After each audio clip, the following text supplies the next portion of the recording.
Raise your right hand. Do you swear or affirm under penalty of perjury that the testimony you're about to give will be the truth and nothing but the truth? I do. You have a seat, please. Thank you very much. And I think we need a fresh stylus for you, just in case. Thank you so much. Let's begin by having you state your full name, spelling each of your names. My full name is David Richard Fowler. David, D-A-V-I-D, Richard, R-I-C-H-A-R-D, Fowler, F-O-W-L-E-R. Mr. Nelson. Thank you very much. Dr. Fowler, are you presently employed? I am retired. Okay. Could you tell the jury a little bit about what you did prior to your retirement? Prior to my retirement, I have been full-time in forensic pathology since about 1986, which is when I first started training in that discipline. And I have been full-time within that discipline for 30 some years, whatever that number is. Where did you work prior to retirement? I worked at the Office of the Chief Medical Examiner for the state of Maryland. Do you have any other employment either before your retirement or subsequent to your retirement? Yes, I would do the occasional consultation case during the time prior to my retirement, and I have done some since my retirement. Could you tell us a little bit about your education and background? Certainly. I graduated from the University of Cape Town in South Africa in 1983.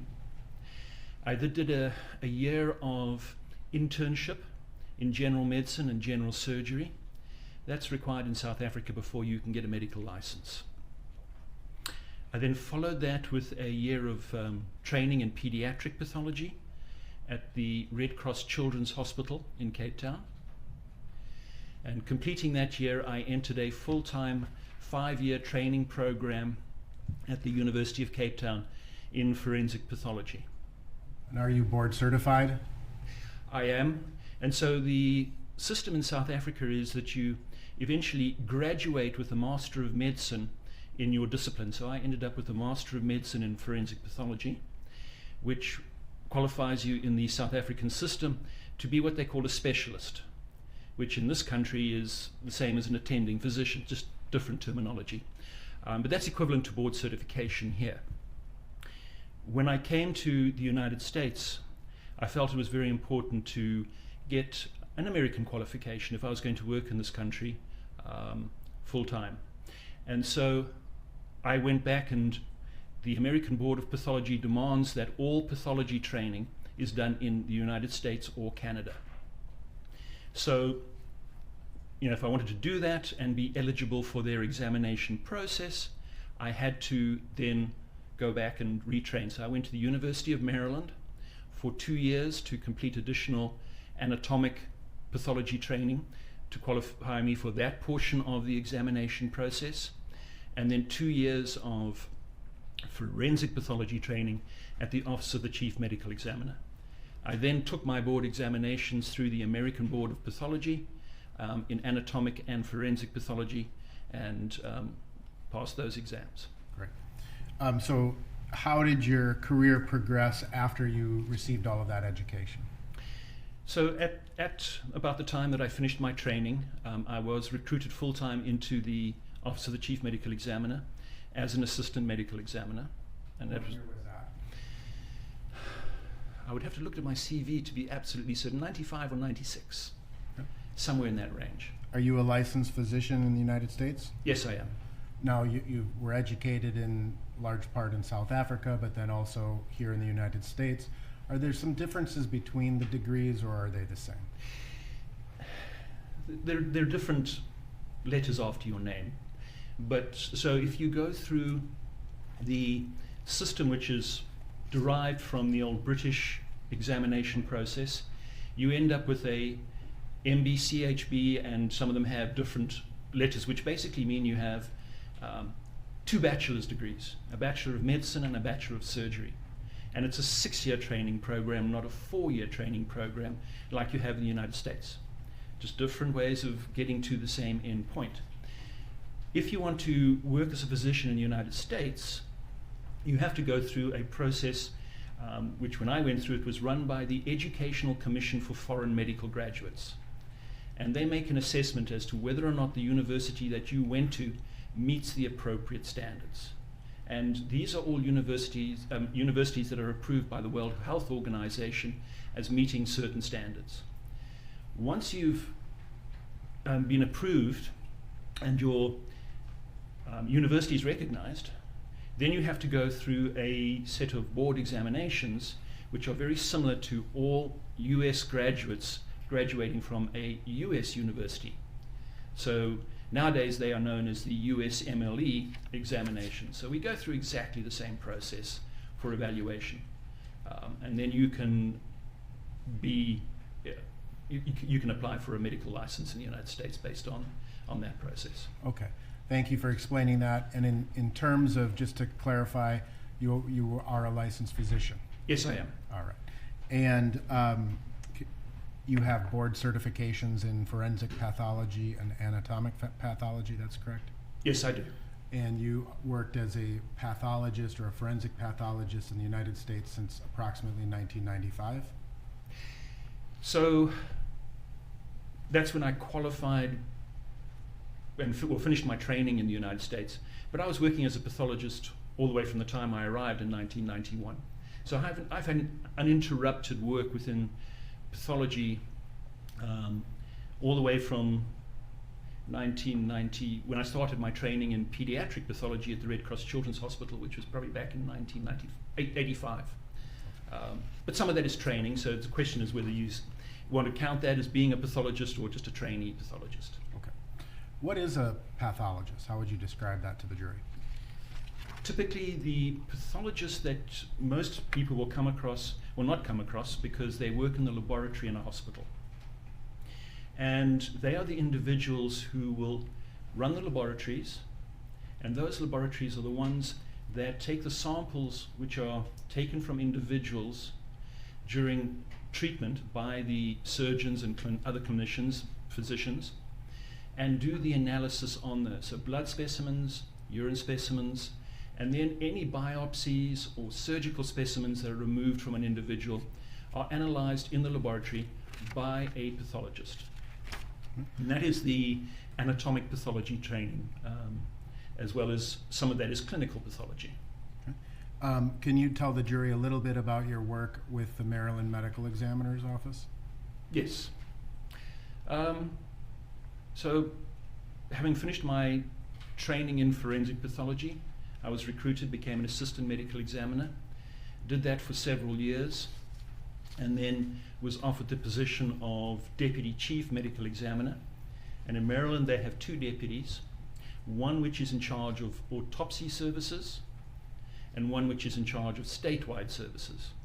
So the one in charge of autopsy services focuses most of their work on supervising the autopsy process and the staff that are doing that, as well as continuing to do autopsies themselves. Statewide services is the individual who then looks at the investigations which are going on statewide. And so this is a big jurisdiction here in Minneapolis, but Maryland, the population served by the medical examiner's office is about 6 million people. It's the entire state out of one office. And so we have a lot of investigators out in the counties doing work, and the coordination and supervision of that falls to the deputy chief for statewide services. So having been the deputy chief for autopsy services for several years, the chief medical examiner asked me then to take over statewide services, which I did for several years. I was in that position when he suddenly passed away, so the health department asked me to act as the interim or acting chief medical examiner until they could find somebody to take the position permanently. And how long did you act as the chief medical examiner? So I was acting chief medical examiner for about a year, and after a national search, the health department appointed me into the position as chief medical examiner. So I believe that was 2002, 2003, about 2003 if I remember correctly. Okay. And you served in that capacity until your retirement? Yes, it was about 17 years in that position. So what type of work is done at the medical examiner's office? I mean, you've explained kind of the differences in the statewide versus the autopsies. So the difference between what's done in the hospital and what's done at a medical examiner's office is, in the hospital, the pathologists are looking largely at natural disease. There will be some traumatic specimens come from trauma patients, but most of what they're doing is looking at natural disease.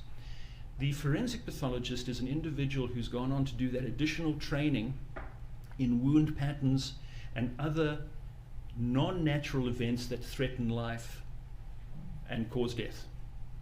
So at the end of the process, you have the knowledge base of all the natural diseases that a general pathologist has, plus the additional training to evaluate how people die in unusual circumstances, sudden deaths while not attended, or any deaths which are traumatic.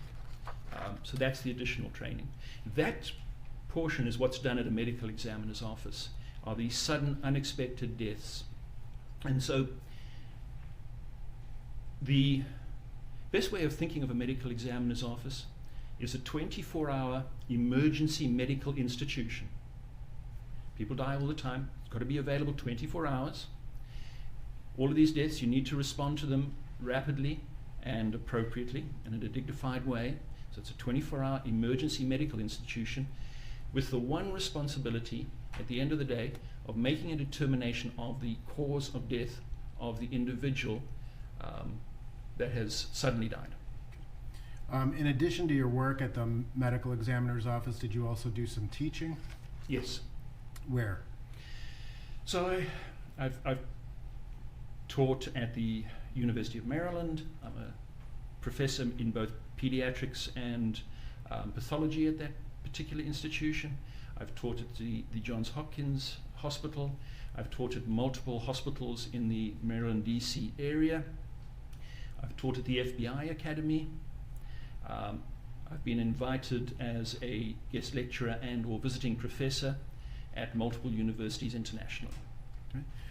In terms of your work as the chief pathologist, did you also train other forensic pathologists? Yes. So for a portion of my career, while I was an assistant medical examiner, I was directly responsible for training the forensic pathologists.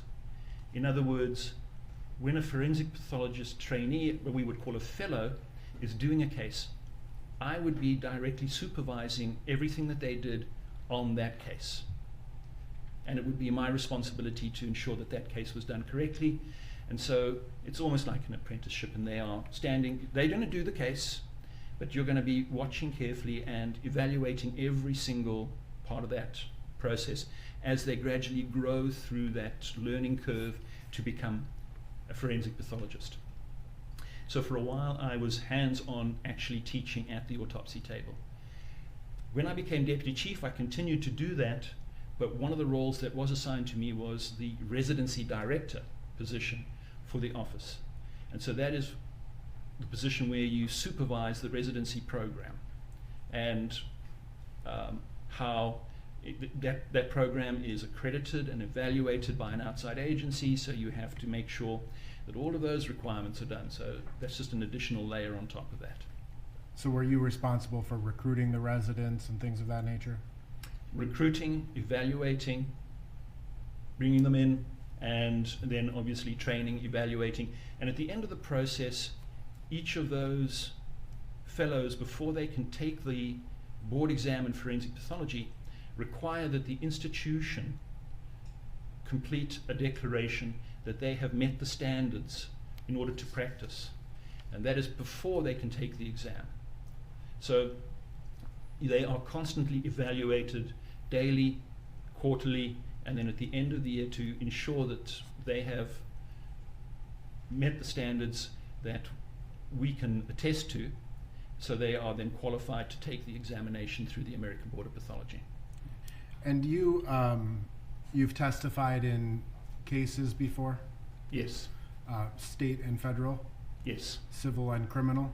Yes. Can you estimate how many times you've testified in cases over the course of your career? Gosh, over the 30-some years, it's hundreds and hundreds and hundreds of times. Now, Have you ever published any articles or peer-reviewed journal type information? Both publications and presentations I've been involved. Publications, it has to be closing in on 100, but I haven't looked at my CV and counted them recently. Okay. At the Office of the Chief Medical Examiners, do you review every homicide? That was the policy, that the chief would get to review all homicides, all pediatric cases that were under the age of about 2 years, and then any case which the medical examiner could not determine the cause of death. Okay. And how many homicides did you review? Typically, the number of homicides in Maryland each year would vary between 500 and 600. So that would be the homicides alone. And then the other cases that added on to that would add an additional load of perhaps 50 to 100 cases. So in this capacity, in this case, are you associated with an organization called the Forensics Panel? Yes. Can you just generally describe what the Forensics Panel is? The Forensic Panel is a national organization that it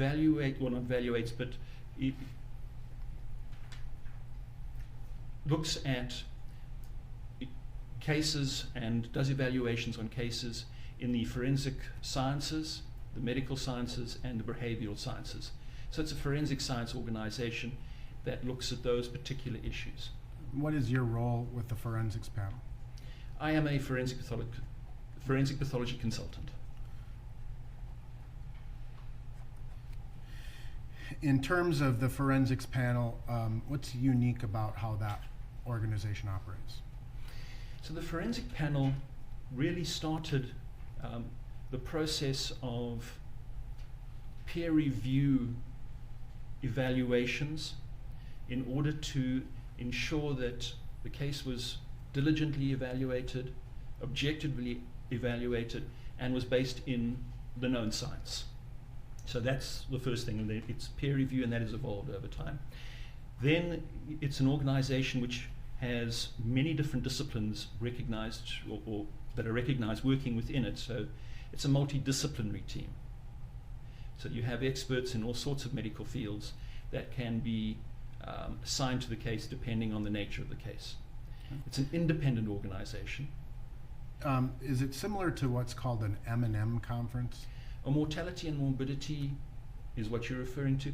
That is something very similar that happens in the average hospital when a patient may have something adverse happen to them, not necessarily fatal, that's the morbidity part, and or it is fatal, mortality.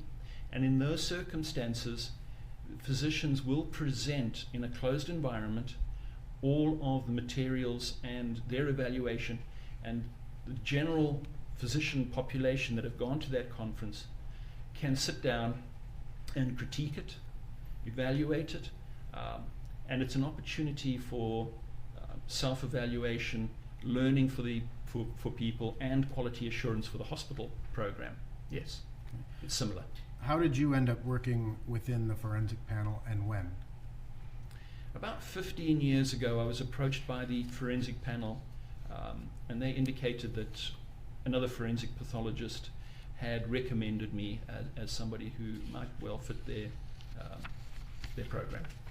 And so within the panel there, you described it as a multidisciplinary approach. How does that function? So, depending on the nature of the case, the Forensic Panel will assign individuals that have skills in areas that the case apparently needs from an evaluation process. So, and you're compensated for your time? I am. And your hourly rate? It's $350 an hour. You at some point became involved in this case, State of Minnesota versus Derek Chauvin. I did. And how did you become involved in this case? The Forensic Panel, I was approached and asked to become part of it, and I felt that this was such a complex and difficult case that this would better fit working through the Forensic Panel than trying to handle this case independently. So I referred this case to the forensic panel. And you were approached by me, correct? I believe that was the first conversation I had, yes. It was a while back. And you referred me to the forensics panel. That's my recollection, yes. Now, in terms of this particular case, how many of these peer reviewers were ultimately involved? There were 13 peer reviewers across multiple disciplines that were involved in this case. How is it useful for you to have those peer reviewers involved? Well, several of the peer reviewers, I believe 7, are forensic pathologists, so my direct colleagues with the same training and skill set that you would expect a good forensic pathologist to have.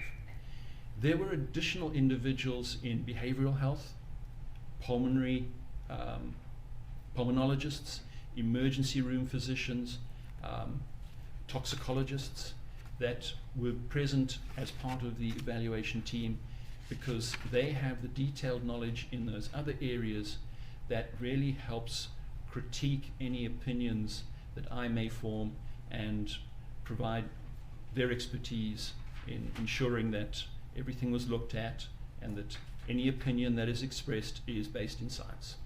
What's the process that you apply in approaching a case such as this? So the primary reviewer in a case like that will be provided all of the available information that has been given to the forensic panel. They will go through that material, study it, evaluate it, and then the peer reviewers are given a similar but sometimes slightly less onerous package of materials, but they are given similar materials. They will go through it, and then I would, in this case, as I did in this case, I've been a review pathologist on several, and in this case I was the primary. I will do a presentation to the forensic panel, and during that time they have the opportunity to evaluate and critique my opinion. Based on that, if there's additional information that is necessary in order to help refine the opinions, that request can go back to the forensic panel and through to whichever attorney, whether it be a prosecutor or a defense attorney, a plaintiff's attorney or a defense attorney.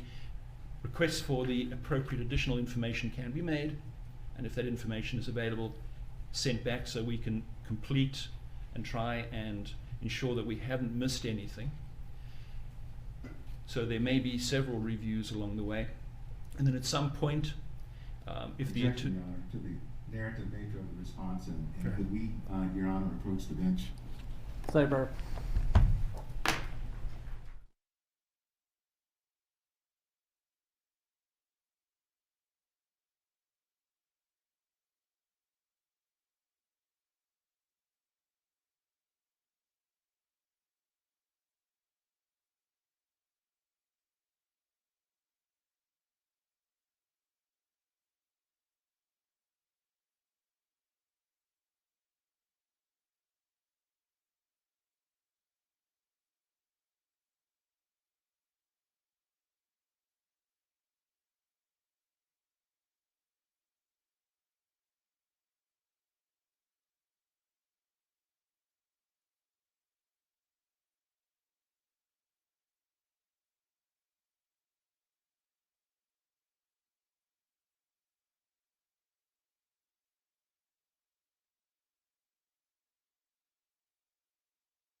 All right.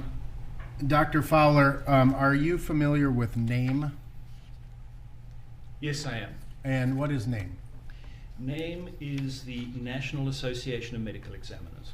And are you a member of NAME? I am. Have you held any leadership positions in that organization? I have, yes. Can you, well, let me ask you this. Does NAME have an inspection and accreditation process? Yes, it does. Or committee, I should say. Yes, it has a committee which does that particular task for the organization. What is the responsibility of the inspection and accreditation committee? To evaluate medical examiner and coroner officers. It's a voluntary program, and basically it means that the medical examiner's office, once they've passed that evaluation and been accredited, have met certain standards that the National Association of Medical Examiners Board of Directors believe are appropriate for the office to have in order to ensure the safety of both the staff that work in the office and also the community that they serve. Are you a member of that committee? I am now, and I was a previous chairman of that committee. Does NAME have a standards committee? It does. Right now they are two separate committees. And Previously they were both inspection and standards were under one committee. At the time I was the chairperson of that. I chaired the And entire, but it's now been separated off into two separate ones. Gotcha. How are the standards approved? So the standards are different. As I said, the accreditation checklist is approved by the board of directors. The standards are a grassroots process where any member of NAME can suggest a standard. That is then put out to the general population of members of NAME, and then those are discussed and voted on at the annual general meeting in the business meeting. And so therefore anybody out of the hundreds of pathologists that are present at that meeting can stand up and address and debate those particular standards, and then at some point a vote is called by the chairman of the standards committee as to whether or not that standard would be included or not. And so therefore it's approved by the general membership, not by the board of directors. And one last question before we move on. When were those standards approved?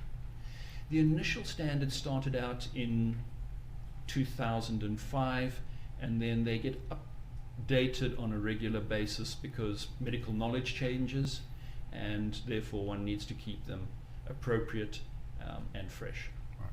Can you tell me generally what a death investigation is and what it involves? Yes, a death investigation is very much like any other medical examination, but specifically looking at individuals obviously who have died. So there is gathering of information from the scene of the death, and that is somewhat to replace the information that a patient would give to their doctor. When you walk into the examination room, your doctor, the first question they'll ask you is, why are you here today? Well, deceased people can't speak. And so therefore the scene information really replaces some of that information. You gather the scene information, you gather past medical records, you then start gathering information from all sorts of pertinent sources. That will be the ambulance or EMT run sheets, the hospital information if the person made it to the hospital, the current medical information, the past medical information. There'll be witness statements, there will be police records, videos, everything that is available and pertinent will usually be gathered as part of that process. Would it also include things like specimens that are collected? Yes, so if a specimen is taken in the hospital, that will be taken. If clothing is available in the hospital and removed from the person during resuscitation, that may well be gathered as well. You know, all and everything that is reasonably available that could potentially define how the case may be evaluated at the end will be gathered as is reasonable.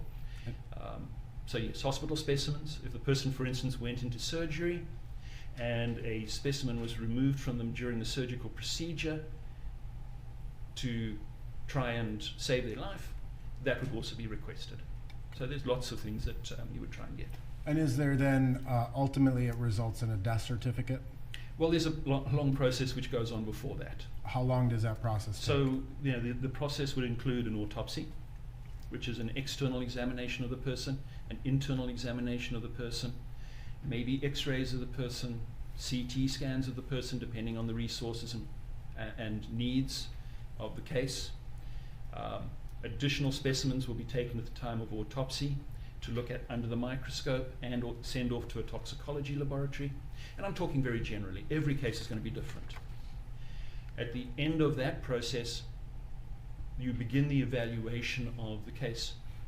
In complex cases, certain specimens will be retained and often sent to an expert in that particular area. So some officers have access to a neuropathologist who specializes in looking at brains and spinal cords.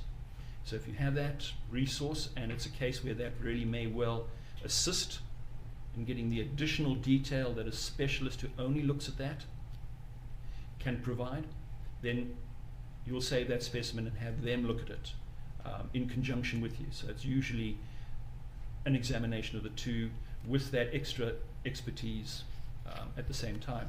Are there other factors or other processes that occur? Yes, and you know, some offices have access to cardiac pathologists. The Maryland office does, and so in many of these complex cases, the heart would be retained and examined by a cardiac pathologist. And you have in fairness, a general forensic pathologist has a substantial body of knowledge and is very good at identifying most things, but there are cases when somebody who only looks at that one organ is going to have a better eye for detail in that particular area. And so you can do that. Not all officers have access to those resources, but if you have, that's a good thing. So those all add time to waiting for those examinations to be done and the results to be sent back so they can be put into the evaluation matrix and the jigsaw puzzle of all of the information that you're trying to include, as well as the toxicology results, which take a while to come back, the microscopic examination, which the pathologist will do themselves. It takes a while for the glass slides. So some cases can take 2 to 3 months. And NAME actually has a requirement that you should complete 90% of your cases within 90 days. Otherwise, you cannot be accredited. They prefer you to do it within 60 days, but 90% of cases should be completed within 90 days. And that's 3 months. And the 10% of cases that aren't completed with it are going to be very complex cases. Often the deaths in custody and the pediatric sudden deaths are the ones that fall into that 10%. So they often go out even further as you gather all of that information. Thank you. So can you explain what the death certificate is? Ultimately, a death certificate is issued, right? Correct. And can you explain what the death certificate is? So the death certificate is a document that is produced by a physician. The greater majority of them are signed out by physicians within the hospital, etc., when people die of natural deaths. Medical examiners are usually exposed to about 25% of deaths within their jurisdiction. So the death certificate is a certification that the person has died, and within a reasonable degree of medical certainty, the certifying physician believes that whatever is on the cause of death line is the cause of death within a reasonable degree of medical certainty. So let me ask you, in terms of this particular case, you've reviewed a substantial amount of information. Yes. Can you just briefly describe the information you've reviewed in this case? Gosh, it goes on for several pages, but there are past medical records, the records that occurred in the hospital at or about the time that the attempted resuscitation of Mr. Floyd occurred. There are ambulance records, there are police records, there's toxicology information. There are multiple videos from multiple sources, both body-worn cameras, surveillance videos from stores, and other facilities in that area. There was video material from observers that is available. There's the toxicological data, there's the autopsy information, the autopsy photographs, the microscopic examination. It goes on and on and on. There is a substantial amount of information on this case. And before we kind of get back to the death certificate in this particular case, upon your review and based upon your training and education, your experience as a forensic pathologist, have you formed opinions in this case to a reasonable degree of medical certainty? Yes. We'll come back to those shortly. So in terms of the death certificate, are there two parts to that? Yes. And can you explain those two parts? So the first part is what the physician believes to be the cause of death. So that is something that you will put what we call part one. That's what the CDC refers to it. The death certification process is one which is controlled and governed by the CDC, although each state will have a slightly different format to their death certificate and the way they do things. The guidelines that are put out there by the CDC for completion of death certification are certainly ones that are national. So what's the first part of the death certification according to the CDC? Well, the first part is the primary cause of death. Right. And what's the second part per the CDC?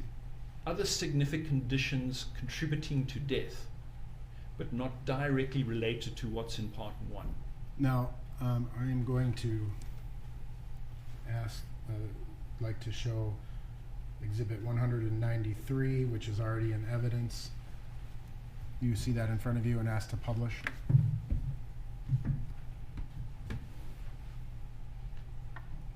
You're familiar with this document? I have seen this document, yes. And what is the first part of the certification of death?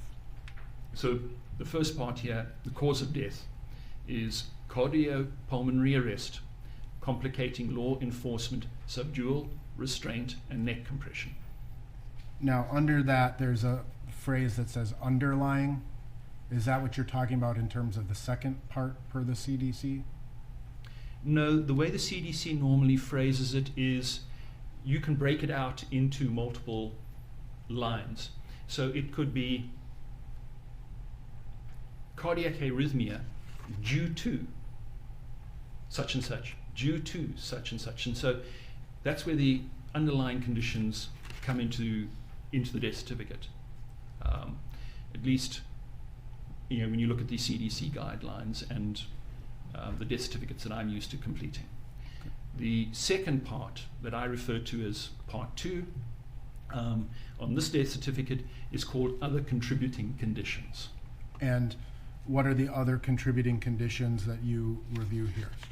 And so on this particular death certificate, the certification says that atherosclerotic and hypertensive heart disease, fentanyl intoxication, and recent methamphetamine use are considered contributing conditions. So this was prepared by Dr. Baker, correct? Yes, that is my understanding, that he was the individual who certified this case. So in terms of Dr. Baker's analysis of this case, how did the heart and drugs contribute to the cause of death? They were significant, or they contributed to Mr. Floyd having a sudden cardiac arrest, in my opinion. That's how I would read it. Okay. So I'm going to take this down. If we could unpublish, sorry. Doctor, did you prepare a PowerPoint presentation to walk through your opinions in this case? Yes.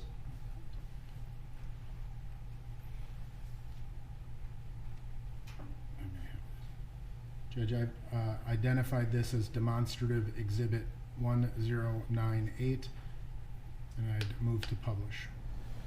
Any objection to 1098 for demonstrative purposes only? No, Your Honor. All right, it is received for that purpose alone. So before we begin, Doctor, can you summarize briefly what your opinions are in this case? Yes.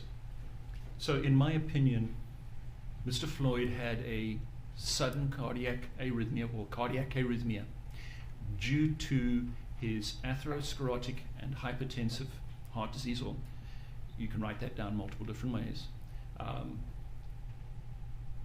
during his restraint and subdual by the police, or restraint by the police. And then his significant contributory conditions would be, since I've already put the heart disease in part 1, he would have the toxicology, the fentanyl and methamphetamine.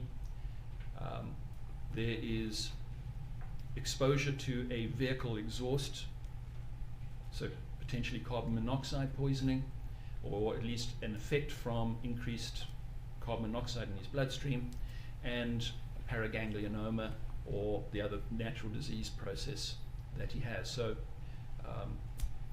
all of those combined to cause Mr. Floyd's death. All right. So let's walk through each of these, if we could. Starting with the opinions of Dr. Baker as far as the cardiopulmonary arrest.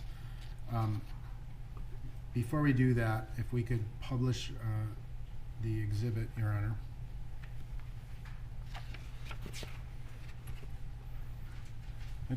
Can you just describe what this is and why it's relevant to this case? So this is a document that is produced as a guide for medical examiners to use when certifying the death, and specifically the manner of death. What is the manner of death? So the manner of death is, how did the cause of death come about? And you have 5 different choices that you can check off or write down on a death certificate as to the manner of death. Now, does this document specifically address asphyxial deaths, positional asphyxia deaths? It addresses all sorts of manner of death, and again, it's a guideline put out there to assist medical examiners. And unfortunately, not every case cleanly fits into one particular category or meets the criteria for the guidelines. Okay. So let's talk about, in terms of this second slide, positional restraint. How does NAME deal with the autopsies and death investigations involving potential positional restraint? So the recommendation is that, or it's not a recommendation, they say you may be classified as a homicide.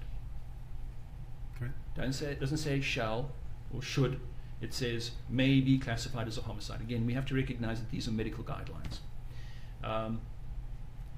And it then goes on, and everybody, I think, can actually easily read that. Okay. If you want to go back one, and in such cases there may not be intent to kill, but the death death results from one or more intentional, volitional, potentially harmful acts directed at the decedent, without consent, of course. Further, there is some value to the homicide classification towards reducing the public perception that a cover-up is being perpetrated by the death investigation agency. Now, in terms of the 5 manners of death that you described, again, we've heard testimony, or the jury has heard testimony from other experts who've testified. There's homicide as one, suicide. Can you describe the others? So homicide, suicide, accident, natural, and then undetermined. So this next slide, can you describe what undetermined means according to the guidelines? So according to the guidelines, Undetermined, or the other term on some death certificates is could not be determined, is a classification that's used when the information pointing to one manner of death is no more compelling than one or more other competing manners of death, in thorough consideration of all available information. And the guidelines also define homicide? Yes.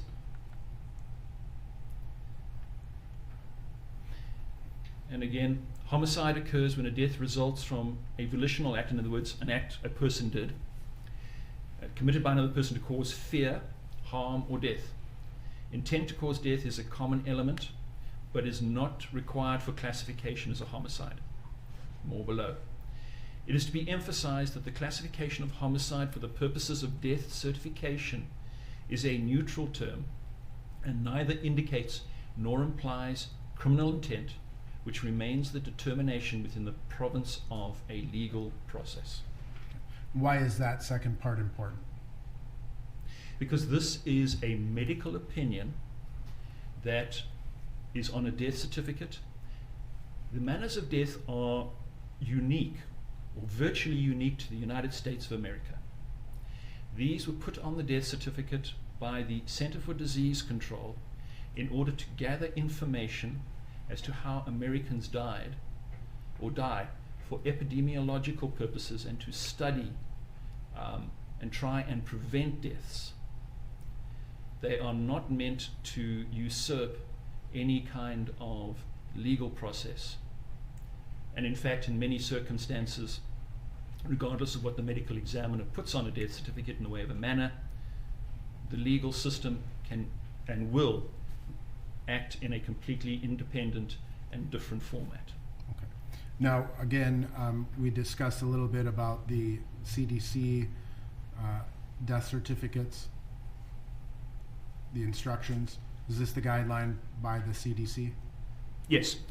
And it is to enter all diseases or conditions contributing to the death that were not reported in the chain of events? In part one, in the first part, yes. Now, back to, and if we could take this down for a moment, Your Honor. So with respect to Dr. Baker's autopsy, I just want to talk a little bit about the cardiopulmonary arrest that he references. What are the findings that were relevant to your analysis in this particular case? There are substantial pertinent negatives in this particular case that drove my opinion. Okay. What about the size of the heart? So there are, again, certain pertinent positive issues. Mr. Floyd's heart was enlarged. There are multiple methods and studies that have been done on the size of the heart in the United States.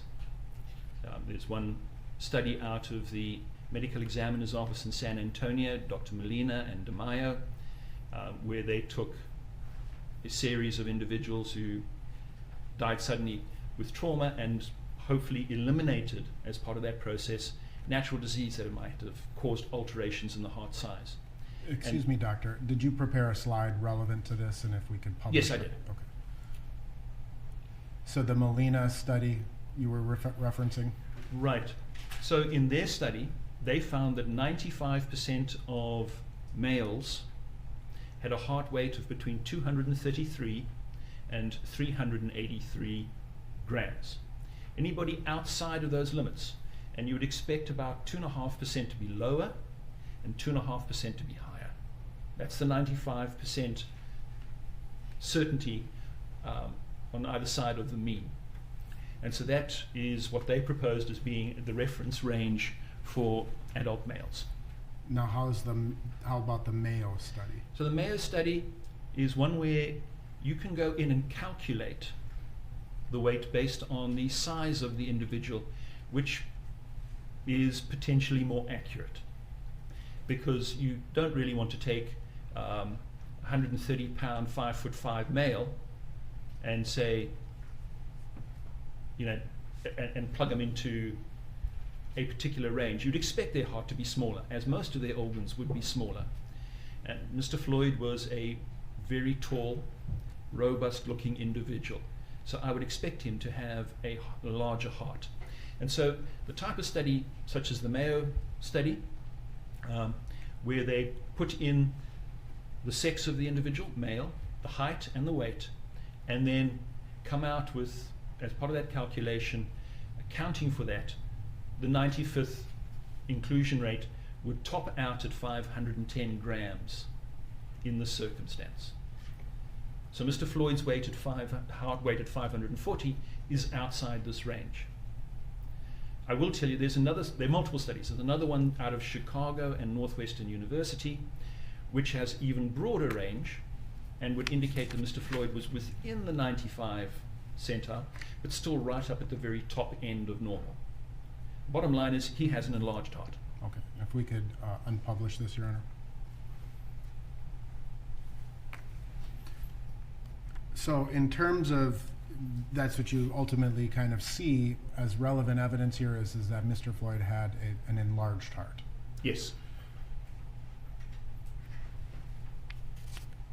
How does the size of the heart affect the blood supply, nutrients, oxygen, things of that nature? The heart is a muscle, and it's dependent on the supply of oxygen, glucose, and other important nutrients to function. When a heart or any other muscle grows in size, its consumption of those vital components increases. So Mr. Floyd's heart would have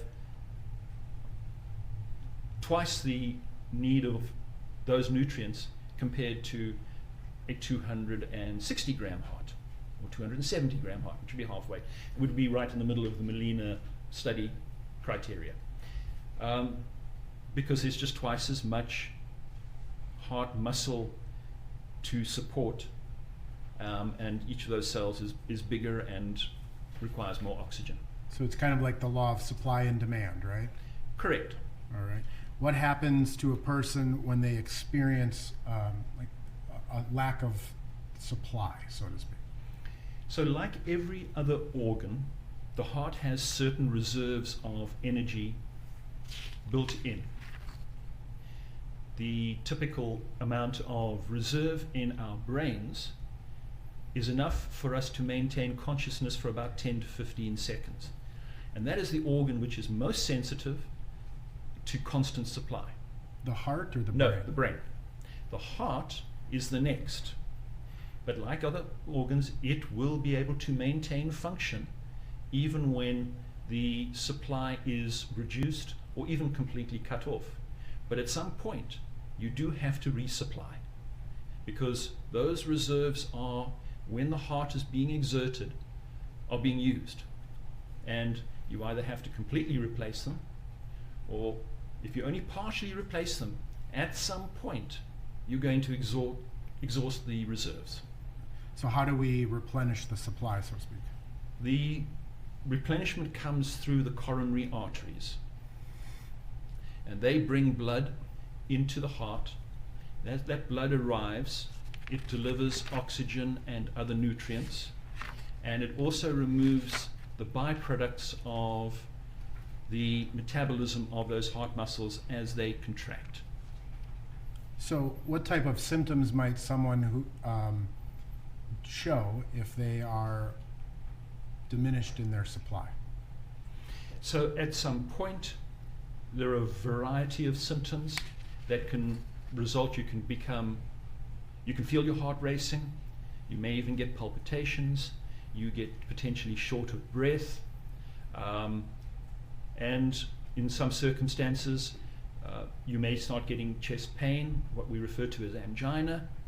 And it can get even worse than that. You can have sudden symptoms such as a collapse without any warning, but there's a spectrum of different symptoms that can occur. So when the supply isn't being met, what would a person customarily do to replenish the supply? Well, when one becomes short of breath, you tend to relax, ease up, back off, stop walking, stop running, stop exercising until such time as you feel like you've got your heart rate down. Some people monitor their heart while they're exercising to ensure they don't go over certain limits. So there are different ways of doing it, but typically, if you experience symptoms, it's your body telling you, slow down.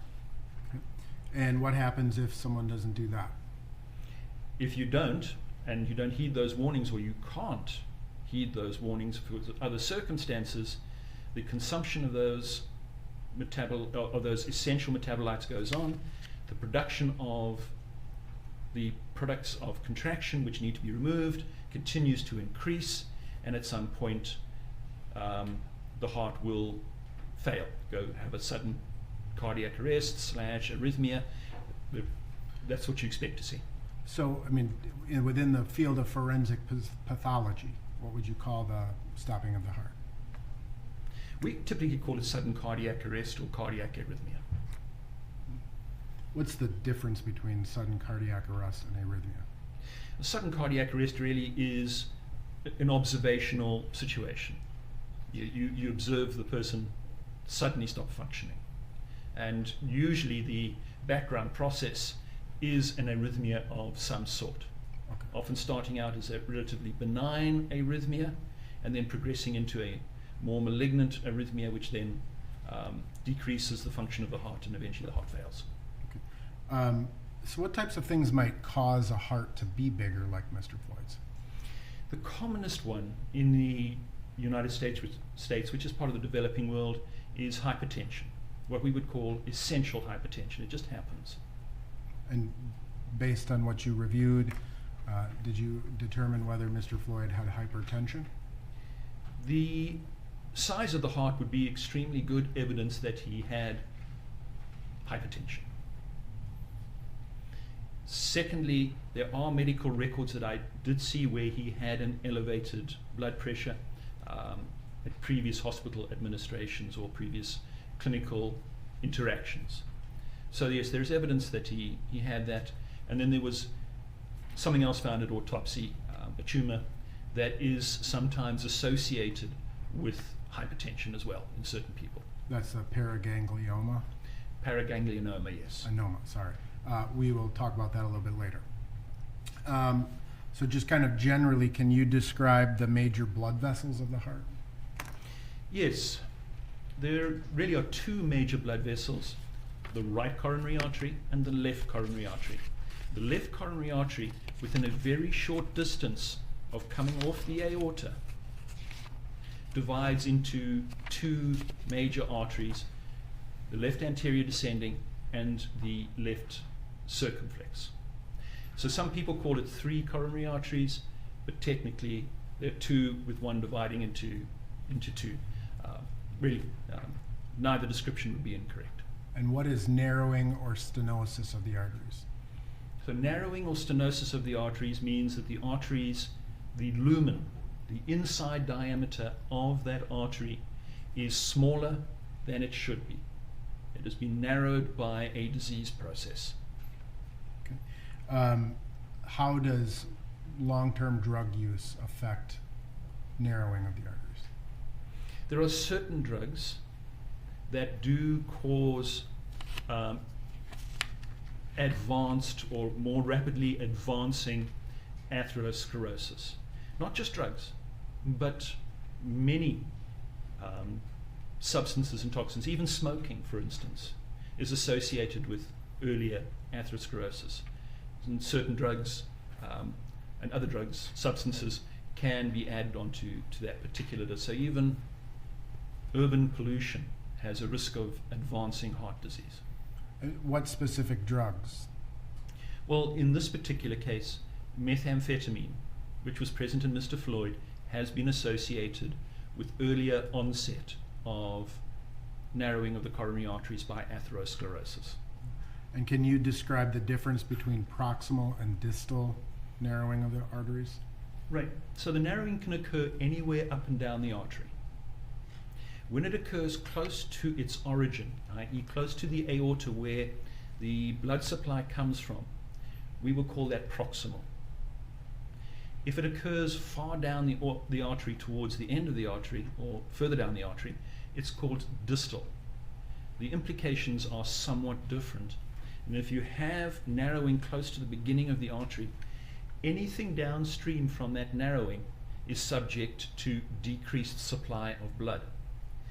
If you have it further down in distal, then the first part and all the branches that come off the first part are supplying that heart, and that part of the heart will still receive enough supply.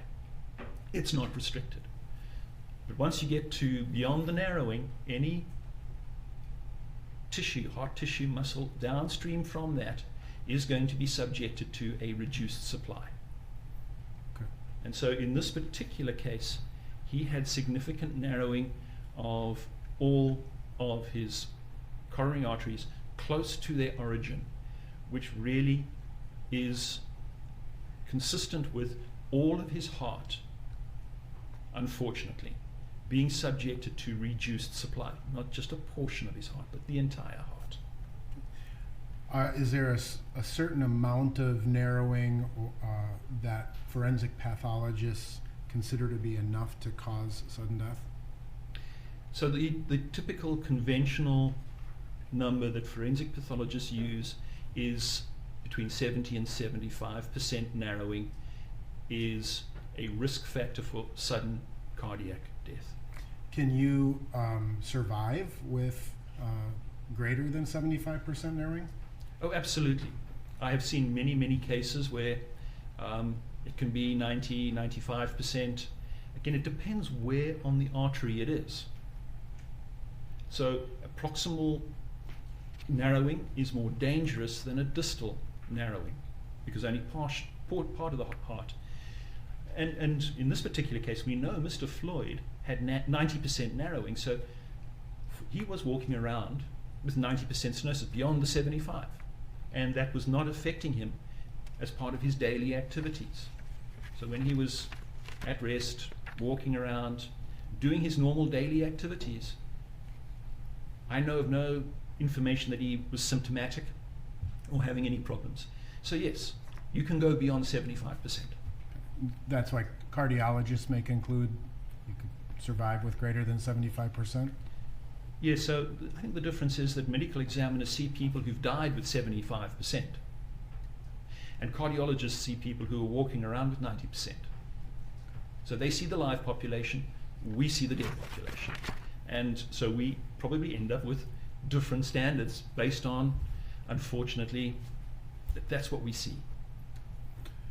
So in terms of an autopsy finding, can you describe what myocyte necrosis is and whether that's necessary to diagnose a sudden cardiac death? So myocyte necrosis is both something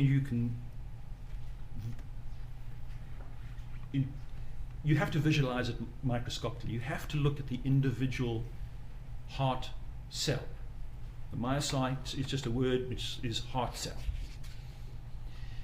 You can infer that there may be myocyte necrosis at autopsy if you see bleeding into the heart itself. But it is a microscopic diagnosis, and it is not necessary for myocyte necrosis to be present for a sudden cardiac death. So someone who has a sudden cardiac death may not have myocyte necrosis? Correct. Why might that happen? Why might someone not have that myocyte necrosis? Again, the heart goes through a process of dying. It takes a while for a heart to die and for the actual myocytes to start showing the changes that we can see under a microscope. I think we need to understand that that's why you can do heart transplants.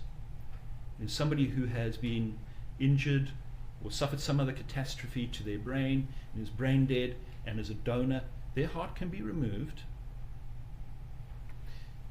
put on ice, flown across the country and put into another person without any damage to that heart, and that process takes hours.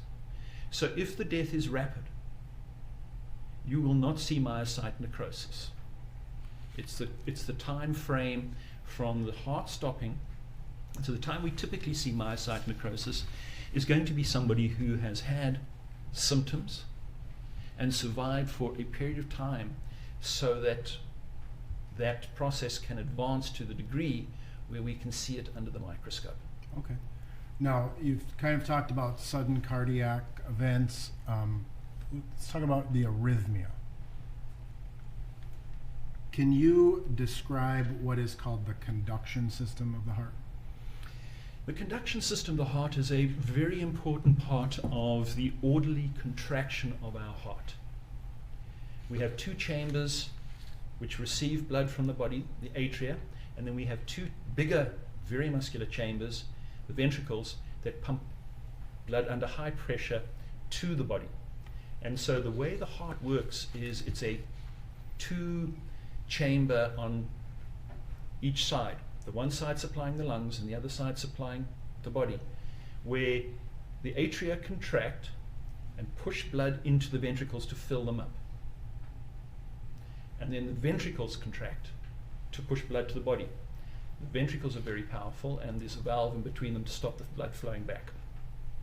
So what you need is an orderly contraction process where the atria contract first, followed by the ventricles. This is coordinated by the conduction system. And we have in the heart what is known as the cardiac pacemaker, just a generic term, but it's the little piece of modified heart muscle that actually has almost nerve-like function. Does that have a name? Sorry. It's called the sinoatrial node.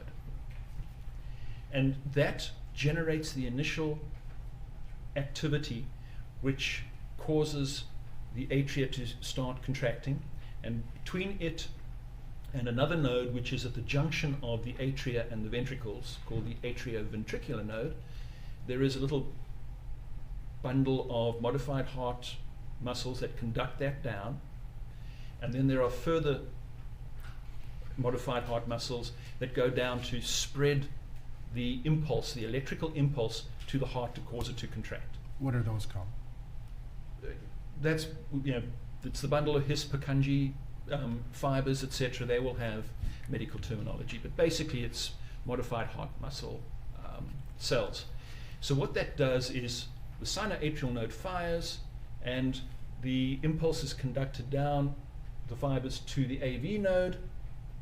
At that time, the atria contract, forcing blood into. At the time that the impulse arrives at the ventricles, that node then fires shortly after the atria, and the heart contracts and sends the blood on its way. So you get this orderly double beat to the heart. You can hear the valves opening and closing, atria first and then the ventricles, and that's the sound that the physician listens to when he puts a stethoscope over your heart. That's like the blood pressure? Sorry? Is that blood pressure? Or? So the blood pressure is actually generated by the contraction of the ventricles.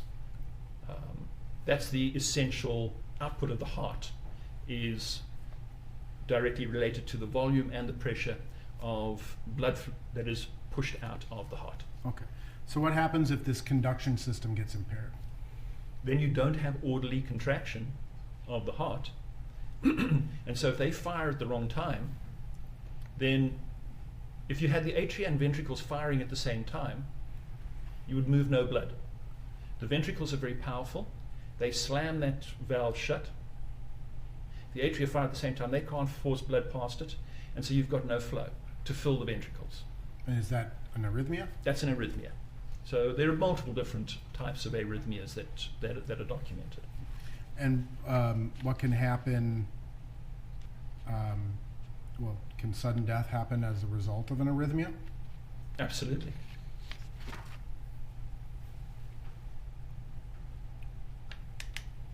So which artery supplies that pacemaker, the SA node that you described?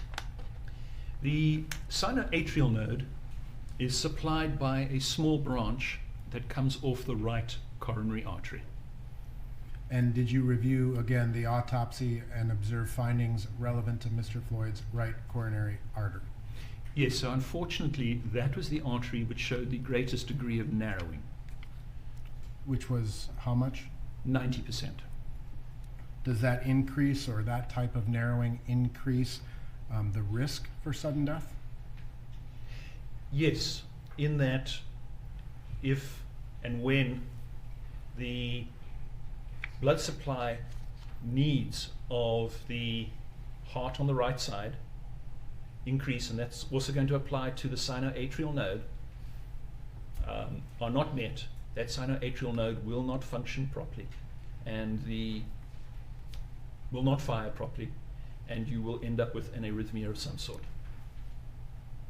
So essentially, if it misfires, there's no pacemaker, right? Or if That is correct, yes.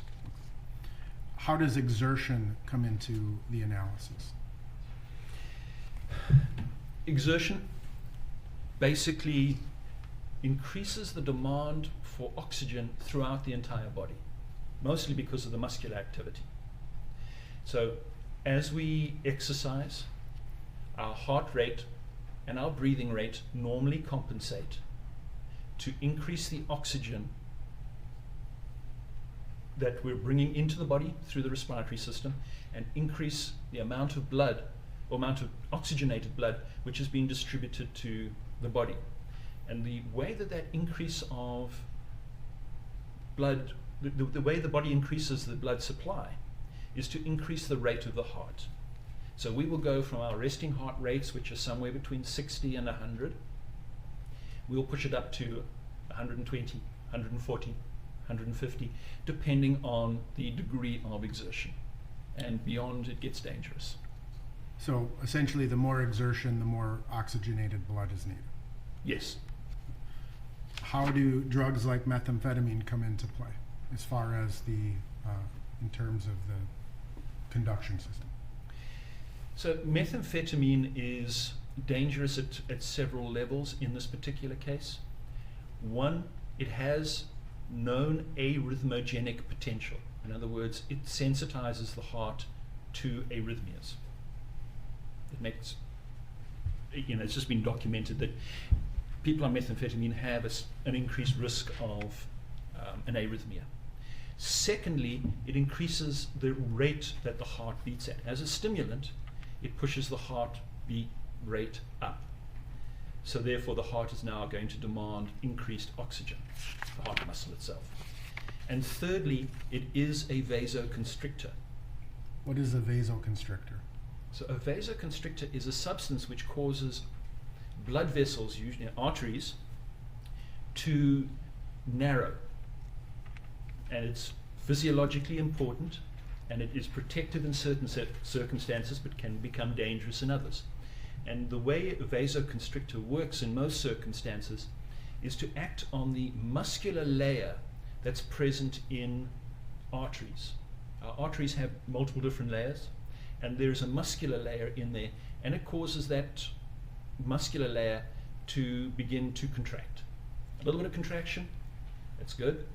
Too much contraction, and it can slow down the blood beyond what is necessary, and even in certain circumstances you can stop the blood by giving a vasoconstrictor substance. Okay. So in this particular case, we've got an enlarged heart, right? Yes. We have a heart that has narrowed coronary arteries, right? Yes. And based on your review of the video evidence, you observed a pretty significant struggle between Mr. Floyd and the three officers? Correct. Methamphetamine on board, which is a vasoconstrictor? Yes. Have you or your colleagues ever certified a death due to the atherosclerotic cardiovascular disease? Yes, it's a unfortunately very common cause of death. And even at these levels of narrowing, 75 and 90? Anything above 75%, as I previously mentioned, meets the criteria for enough narrowing, at least within the community of practicing forensic pathologists. Have you ever performed an autopsy sort of expecting one cause of death but finding another? That's why we perform autopsies. It is a thorough internal examination to identify anatomic deviations from normal, and so therefore your preconceived notion, a common, I wouldn't say a common example, but we see it every now and then, would be a motor vehicle collision, where somebody has multiple injuries, and you look at them and go, okay, they've got enough injury there to kill them. But when you go in, you can see evidence that they had a stroke or a heart attack. And that's what potentially caused them to lose control of their vehicle at the time that they had and got all their multiple injuries. And so then we sit with the issue of, do we put the heart attack under part 1, or do we put the heart attack and or the stroke type findings under significant conditions? Because obviously they were driving their vehicle, but it may have caused them to lose consciousness. So these are just dilemmas that we face as to where you put things on a death certificate. And sometimes you're not right and you're not wrong. How about hypertensive cardiovascular disease? How does that relate to a cause of death? So again, there are a number of sudden cardiac deaths that are related solely and exclusively to the increased size of the heart. And so those are the ones that, since hypertensive disease is the most common cause of an enlarged heart, we will typically use that as the cause of death and say hypertensive cardiovascular disease. Have you ever certified a death due to hypertensive cardiovascular disease? Yes, I have, multiple times. Have you diagnosed both hypertension and coronary artery disease as a cause of death in combination? Yes, and again, that is probably even more common because a significant proportion of the population have hypertension, so their hearts are enlarged, and as you get older, you tend to lay down deposits of material in your arteries, and so there's often both are present in many, many cases, unfortunately. Now, again, in terms of hypertensive cardiovascular disease, we talked earlier about kind of the struggle between Mr. Floyd and the officers getting into the squad car. How does that type of exertion play into hypertensive cardiovascular disease? It increases, both with the hypertensive and the atherosclerotic, it increases the demand and the stress on the heart. And the more the individual is stressed, both physically and in other ways, the more the demand on the heart is going to increase. So in terms of stress, right, how does that affect the heart? So we have certain innate stress mechanisms built into us, reflexes built into us. It's called the fight and flight reflex, is the common terminology that you will see within the medical literature and also within the lay literature. And this is a mechanism where if you are in a stressful situation, it prepares your body to be able to cope with the stressful situation. And what happens generally is the sympathetic part of your nervous system begins to act. That causes secretion of adrenaline as one of the examples, and perhaps other catecholamines, which are substances that are part of that sympathetic nervous system. And adrenaline causes some of your blood vessels to constrict. It's another potent vasoconstrictor. The idea being that you don't need to digest the food in your stomach, for instance, while you're in a very, very dangerous environment. So it really shunts the blood, pushes the blood to the organs that are more important: the heart, the lungs, the brain, your muscles. It also shuts down the blood supply to your skin. So it does all of those things. But it also speeds up the heart to increase the cardiac output to maintain oxygenation of the brain, your muscles, and other things, so that you can have an additional reserve to fight that threat. All right. Now, so the fight or flight kind of that you described, it increases adrenaline, right? It causes the heart to beat faster. Agreed? Yes and yes. And the adrenaline, how does that come into play? Did you say that was a vasoconstrictor? So adrenaline is a vasoconstrictor, yes. Including the arteries? Oh, yes. And ultimately, what does that do potentially? So it narrows the arteries, and again, we have smooth muscle in the cardiac arteries. So there's a potential of the adrenaline and the methamphetamine further narrowing those arteries in the heart as well as arteries elsewhere in the body, restricting blood flow. Now, in terms of that kind of stress reaction, I would like to craft this question carefully. The jury saw some evidence, which I know you reviewed as well, of an incident in 2019, about a year prior to Mr. Floyd's death, where Mr. Floyd was stopped by the police, was seen or believed and admitted to ingesting some controlled substances at that point, and was subsequently seen by paramedics. Do you recall that information in the information you reviewed generally? I did. And at the time that he was initially seen by paramedics, his blood pressure was taken, and if I'm not mistaken, it was 216/160. What does that signify to you as far as this stress relation?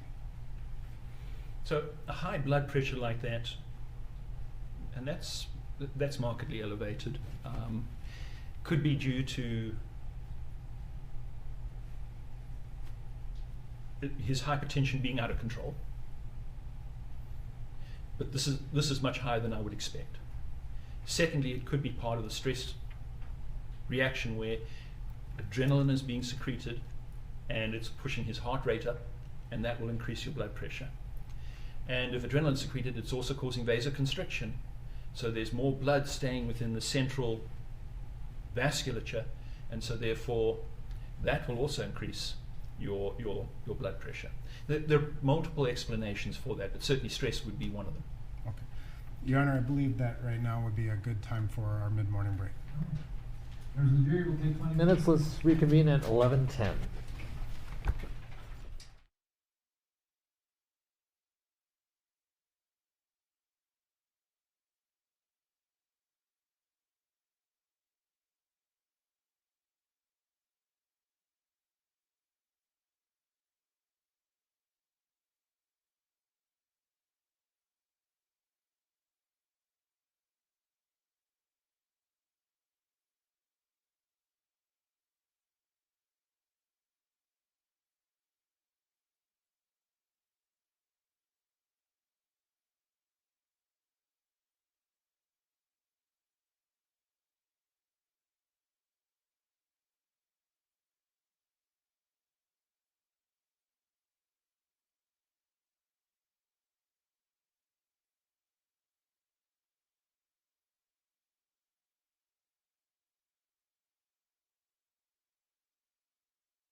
reminder, Doctor, you're still under oath.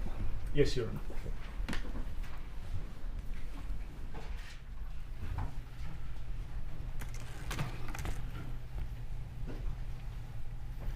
All right, Dr. Fowler, right before the break, we were discussing Mr. Floyd's heart and the contributions of Mr. Floyd's heart to his death.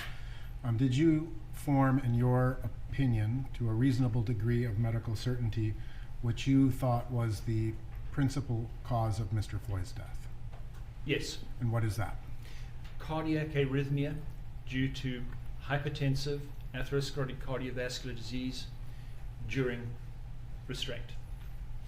Now, in terms of the other contributing factors to Mr. Floyd's death, did you, as a part of your review, make other considerations to things that may have contributed? Yes, I did. I'd like to discuss with you carbon monoxide, or CO. Okay. You've reviewed all of the videos in the case, correct? I did.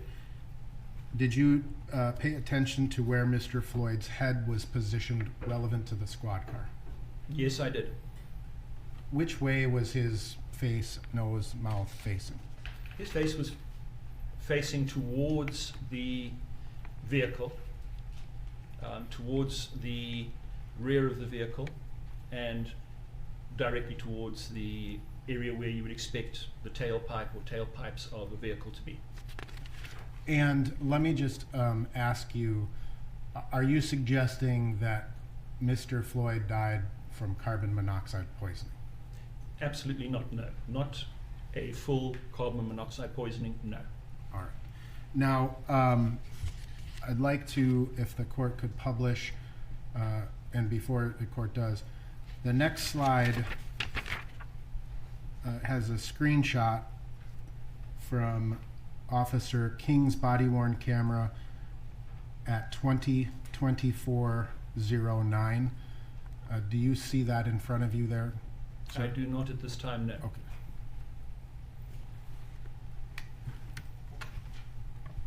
How about now? Yes. All right.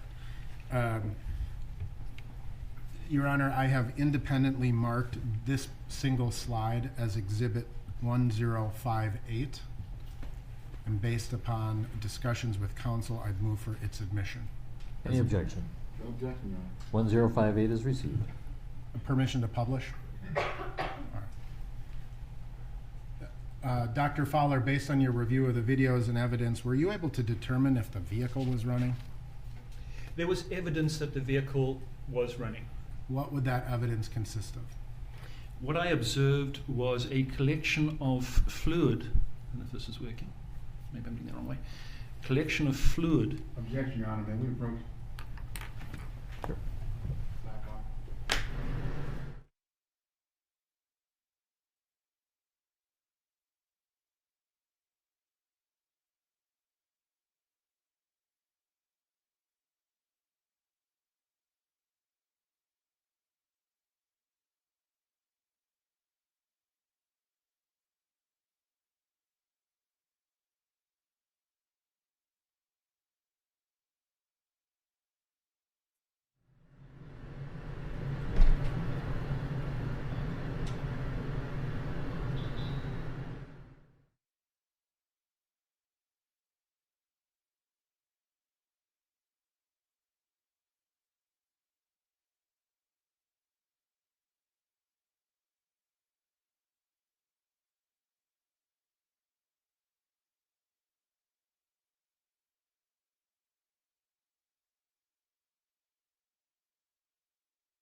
Objections overruled.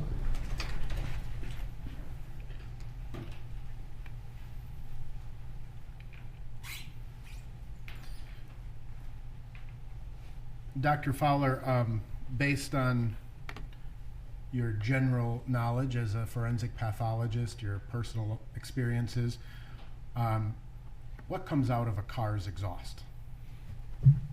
Typically, we see the products of combustion. It's an internal combustion engine coming out the exhaust. And the major products of combustion are going to be water vapor, carbon dioxide, carbon monoxide, and then a couple of other very small other particulate and minor gases that come out of the exhaust pipe. Is carbon monoxide toxic? It is an extremely toxic gas. How does it act as a poison? Carbon monoxide attaches to the hemoglobin in our red blood cells, and it attaches to those red blood cells more tightly than oxygen. So it competes for the same binding position on the hemoglobin that oxygen does. And since it is a better, and it binds more firmly, the oxygen can't displace it. So as the percentage of carbon monoxide bound to your hemoglobin in your bloodstream slowly goes up, you lose that portion of your oxygen carrying capacity. So if you have a 10% carbon monoxide saturation in your bloodstream, you've lost 10% of your oxygen carrying capacity. Okay. Can that cause ultimately death? When you get to levels way in excess of 50-60%, people typically, even young healthy individuals, will start to die.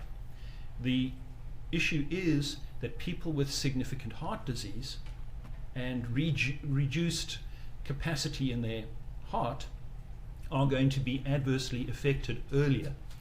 And so there are certainly many examples in the literature of people dying in an environment where multiple people are exposed, but one person dies at, and I've seen this, less than 20%, and the others die at varying levels above that. So it's not universal that everybody will require to get to 60, 70, 80%. That's a young, healthy individual. But people with predisposing conditions who are vulnerable will die at much lower levels. So in terms of the literature, are you familiar generally with the literature on carbon monoxide poisoning? Yes. Specifically, are you familiar with the paper by DeMaio and Dana on carbon monoxide poisoning in open spaces? Yes, that is a paper that came out in the late 80s, I believe. And is this here as a part of your PowerPoint, that article, or the title of that article? Yeah, this is the title sheet or title portion of that particular paper that was published by the two doctors, yes. And that was in the late 80s, you said? Correct. Are you familiar with CDC warnings on carbon monoxide in open spaces? Yes. Can you describe what this slide represents? So this is the outdoor air recommendations. So we're talking about indoor air, outdoor air recommendations by the EPA, and recommending that individuals are not exposed to more than 9 parts per million for 8 hours. Anything above an 8-hour exposure puts you at risk of absorbing carbon monoxide, which can put you at risk of at least symptoms, if not more. And when you go up to 35 parts per million, so not much of an increase, that exposure limit drops to 1 hour. So in terms of the CDC versus the EPA, what does the CDC say? Well, they're both saying, just be careful of carbon monoxide regardless of your environment. Are you familiar with the Consumer Product Safety Commission scale? Excuse me, the Consumer Product Safety Commission. Yes. Is that the information that you obtained for this case? So this is the top of the page that they refer to, and if you go to the next slide, it actually says what it says on the page. And basically they're saying that most people will not experience any symptoms from a prolonged exposure to carbon monoxide between 1 and 70 parts per million. But some heart patients may experience an increase in chest pain. In other words, become symptomatic in that range. As CO levels increase and remain above 70 parts per million, symptoms become more noticeable and include headache, fatigue, and nausea. And once you get above 150 to 200 parts per million, people become disoriented, unconscious, and death are possible. So the higher the level, the more rapid and the more serious the potential consequences of exposure to a source of carbon monoxide is. Are you also familiar with the World Health Organization standards? Yes. Is that the next slide? So this is just again the header from their document. The relevant information is on the next slide. And they go a little further than the EPA, giving us more data. And what they do is they've got the same 9 parts per million for 8 hours.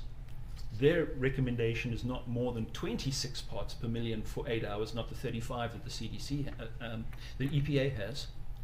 At 52 parts per million, the risk of exposure issues occurs you get in 30 minutes at 52 parts per million, which is in that 1 to 70 range that the EPA said is okay. And then at 87 parts per million, 15 minutes is all it takes to start getting yourself into having absorbed a decent amount of carbon monoxide. Now, you're not a mechanic, correct? No. All right. But are you aware of some just sort of general standards in terms of the emission of carbon monoxide by vehicles? Yes, I am. It's part of the general knowledge that forensic pathologists have as to the different types of sources of carbon monoxide. And would that include the California Air Resources Board? Yes, this is one of the most strict automobile emission regulations. And what does the regulations stand for? So in California, and it's been adopted in about 14, 15 states around the country, so California has been copied by various other states. Some states have not copied it. I could not find any reference to Minnesota being a CARB state. Okay.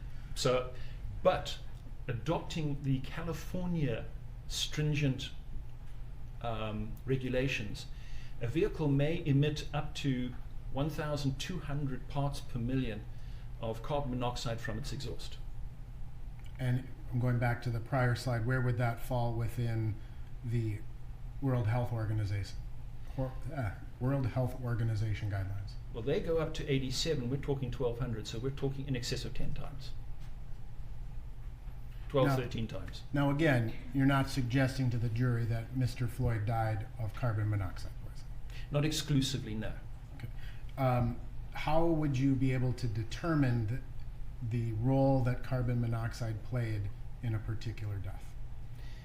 Typically, and the easiest way for a medical examiner to do that is to have the blood tested by a laboratory for what we call carboxyhemoglobin saturation.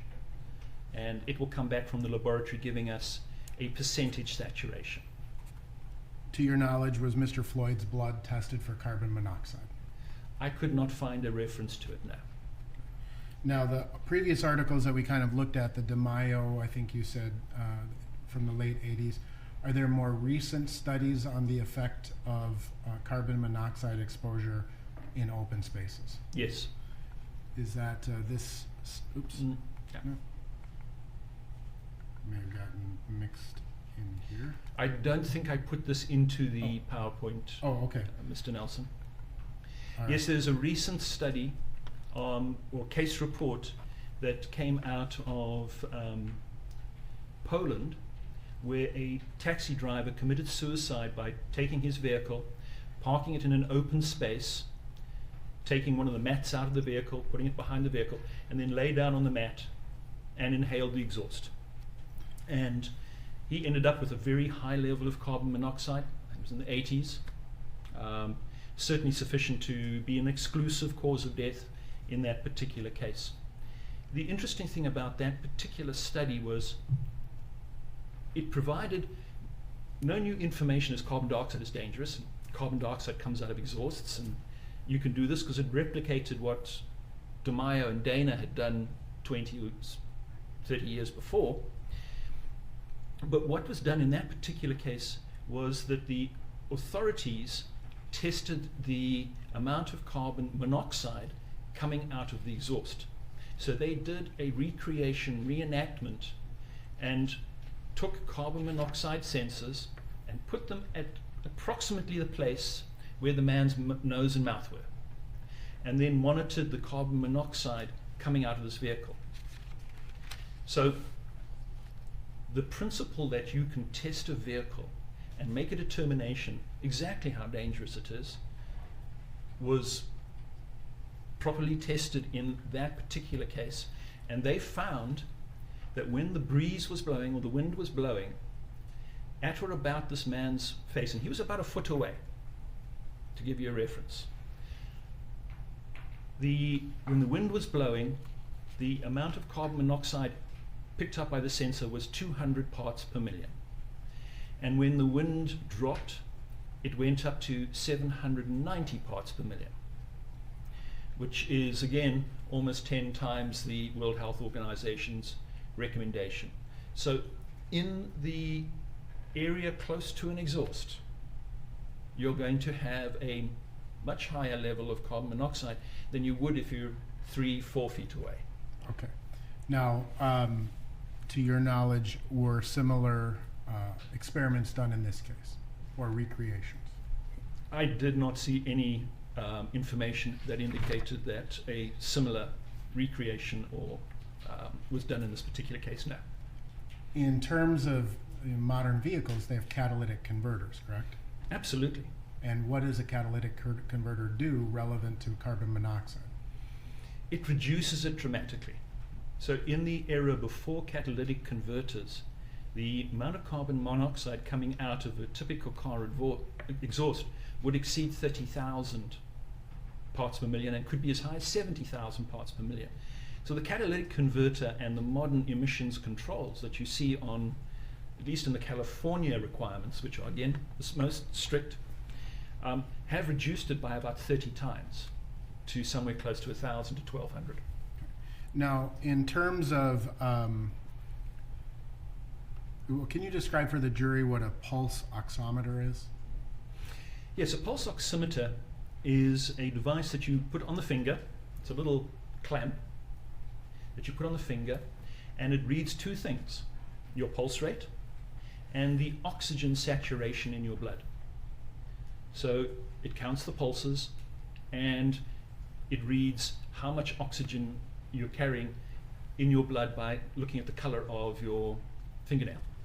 How does carbon monoxide come into play in terms of pulse oximeter? So the important thing is it appears to be oxygen. It changes the blood to a color which the pulse oximeter thinks is oxygen. So if you take somebody who has 50% saturation with carbon monoxide, it will still read that the person is 95% oxygen. It doesn't tell you that there's 50%. So if a pulse oximeter was put on Mr. Floyd's finger in the vehicle and again in the hospital, the pulse oximeter does not give us any information allowing us to say he was or was not under the influence of some degree of carbon monoxide intoxication. How long does carbon monoxide typically stay in the bloodstream? So it stays in the bloodstream. If you want to treat a person and put them on 100% oxygen, the half-life is about 1.5 hours to 2 hours. If you're exposed to ambient air, it takes much longer to get rid of the carbon monoxide. And so, I mean, essentially removing that carbon monoxide from the bloodstream is a reversible process. It's not an irreversible blonde, it is reversible. So yes, it will at some point slowly dissociate and be blown off. We do generate a small degree of carbon monoxide as part of our normal metabolism. It's a very low, sub 1%, and it binds to the oxygen, to the hemoglobin, and eventually dissociates and is eliminated. So in small amounts, are not an issue, and yes, it will dissociate and be blown off at some point as part of the normal metabolism. So how much carbon monoxide is needed to be absorbed into the bloodstream to diminish the oxygen supply? Well, for a young, healthy individual, you want to probably exceed the 60, 70, 80% range. That's what we typically see. However, in individuals who have risk factors, that can be far, far less. What type of risk factors would you look for? So these are particularly, the individuals that are particularly at risk are people with cardiovascular disease, as we saw in Mr. Floyd, and people with chronic obstructive lung disease would also have a higher risk, and then other comorbidities, kidney disease, etc. But the real high-risk one is going to be heart. And what percentage would you expect when someone presents with those conditions? Very difficult to predict because everybody is different. There are studies out there where as little as 6% saturation with carbon monoxide in an individual who's exercising with heart disease will start causing arrhythmias. So it's a very low percentage. Now you have to have all of this, the heart disease and exercise, but at about 6%, there have been studies done in a controlled laboratory environment where people started showing EKG changes and premature ventricular contractions at about 6%. So it has potential to affect individuals at much lower levels than you would require for a young, healthy individual. Now, in terms of findings at autopsy, are there certain things at autopsy that can determine the presence of carbon monoxide, or certain observations that the pathologist can make? Yes, typically carbon monoxide makes the blood appear, and in the terminology, it looks like it's cherry red in color. It's not the standard pink or slightly darker red color that we would see for deoxygenated blood. It's a fairly bright cherry red color. Hence the reason the pulse oximeters get somewhat confused as well. Now, when you get levels of 50, 60, 70%, and the greater majority of the blood is carboxyhemoglobin, it stands out. But when you're looking at levels that are 10%, 20%, it doesn't, and is not easy to see. A typical smoker, 1 pack a day, will have and can have a carboxyhemoglobin of 6%. 2 packs a day, you can get up to 12%. We just don't see that as forensic pathologists because there is so much background color from the normal blood that it's lost in that. So I would expect a pathologist, when there is substantial amount, to spot it relatively easily, but I would not expect somebody to see the lower levels that can still be a factor. And to do that, you would need to test the blood? That would be the gold standard, yes. Test the blood and see how much carboxyhemoglobin is in the blood. So if you're not saying that carbon monoxide caused Mr. Floyd's death, can you likewise eliminate it as a contributing factor? The only way to eliminate carbon monoxide as a contributing factor would be to ensure that there was none in his blood, or a very, very low level in his blood. So in Mr. Floyd, it robs him of an additional percentage of oxygen carrying capacity, whether that be 5%, 10%, 15%. It takes away from the important factor of getting blood to his heart muscle. So this is just another potential insult, another brick in the wall, unfortunately, for the circumstances here. Now, ultimately, the officers weren't affected by this. No, they were not. And why could that be? Well, they're another 2 to 3 feet away, and potentially, hopefully, they're much younger, and hopefully don't have heart disease. So with every foot or more away, the amount of carbon monoxide in that particular bubble is going to decrease. Now, so we've discussed the heart, we've discussed carbon monoxide. Did you eliminate certain causes of death as well? Yes, specifically referring to asphyxia. correct. How would you describe the investigation of custodial deaths compared to other types of deaths? Very long, very complex, and something that needs to be done very, very carefully. Are there many variables to consider? Absolutely, there are huge number of variables, as we obviously can see in the case of Mr. Floyd as well. Now, in terms of this article here in your PowerPoint presentation, what's the significance of this? So this is an article that was put out, I think about 1992 by Dr. James Luke and Dr. Donald Ray. Dr. Donald Ray was one of the first pathologists to theorize that putting somebody in a face-down position was dangerous. And this was based on observations of cases where people were placed in a prone position and they died. And so his conclusion was that may well be a factor and needed to be considered. But what Dr. Ray also does say, and later on he recanted that to a large extent, but what he does say is that these are very difficult, complex cases. Don't rush to judgment.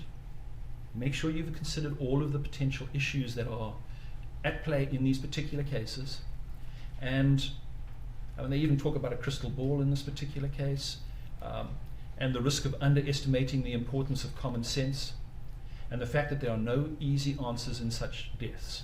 In your experiences as a forensic pathologist, have you had the opportunity to perform a death investigation and autopsies of in-custody deaths? Yes. So in this particular case, we've heard a lot about hypoxia. Which organ is more sensitive to hypoxia? The brain is the most sensitive, or rapidly sensitive, to hypoxia. In your review of the materials, did you have an opportunity to review some testimony of Dr. Baker in prior proceedings? Yes. Dr. Baker, in his testimony, referenced some studies in terms of the effects of positional asphyxia. Are you familiar with those studies? Yes. Did you take those studies into consideration as far as your analysis of this case? Yes, that is the current state of the science or the knowledge base with regard to this very difficult situation. So let's talk just simply about the prone position. Do people sometimes sleep in the prone position? Yes, approximately 7% of the adult population sleep face down. In terms of medical examinations, treatments, are people kept in the prone position? In certain situations, people are examined in the prone position. There are therapeutic maneuvers where people are deliberately placed in the prone position. One of the best examples right now is COVID, where patients will be put in a prone position, which is face down, and it improves their ability for oxygen exchange, not decreases it. So, the prone position by itself does not have, or at least there is no evidence right now that is a significant issue. In terms of this particular case, of course, the prone position is, not in a hospital setting, right? It's on a street, agreed? Correct. And just generally speaking, if a person were to lay down on the street in the prone position with nothing on top of them, is that in and of itself inherently dangerous? No, the scientific studies basically have looked at the issue of the prone position with and without weight and made a determination that there really is no significant impairment of the individual's respiratory function. And those particular studies were very carefully crafted. Let me just interrupt you for a second, Doctor. Can you just, what's the kind of the leading study on weight applied to someone in the prone position? I think there are several, but the one that I've recently read, well not recently, but I know of, is the one by Dr. Mark Kroll. and a couple of other co-authors. And is that paper here, Yes, I believe that is the one, yes. Positional Compression and Restraint Asphyxia, a brief review? Yes. Now, in terms of this study, can you just explain this study? Can you explain the setting of the study, etc.? So this is a review paper where he refers to various papers, including his own work, where no evidence of any kind of compressional asphyxia was found in individuals who were in the so-called hog tie situation, which is prone with their hands handcuffed behind their backs, additional restraints applied around their ankles, and then the two tied together. That is the classical hog tie position. And then weights were applied to the individual up to 102 kilograms, which is 225 pounds, and found again no significant disturbance to their ability to exchange and breathe. And so the final conclusion was, and there are about 23 different studies out there that Dr. Baker referred to in his previous testimonies and that previous legal environment. And in this paper, Dr. Kroll says positional asphyxia, as the term is used in court today, is an interesting hypothesis unsupported by any experimental data. So let me ask you, pursuant to the court's order, you were permitted to review the testimony or watch the testimony of other expert witnesses in this case, correct? Yes. And did you do so? Some of them, not all of them. Okay. Did you hear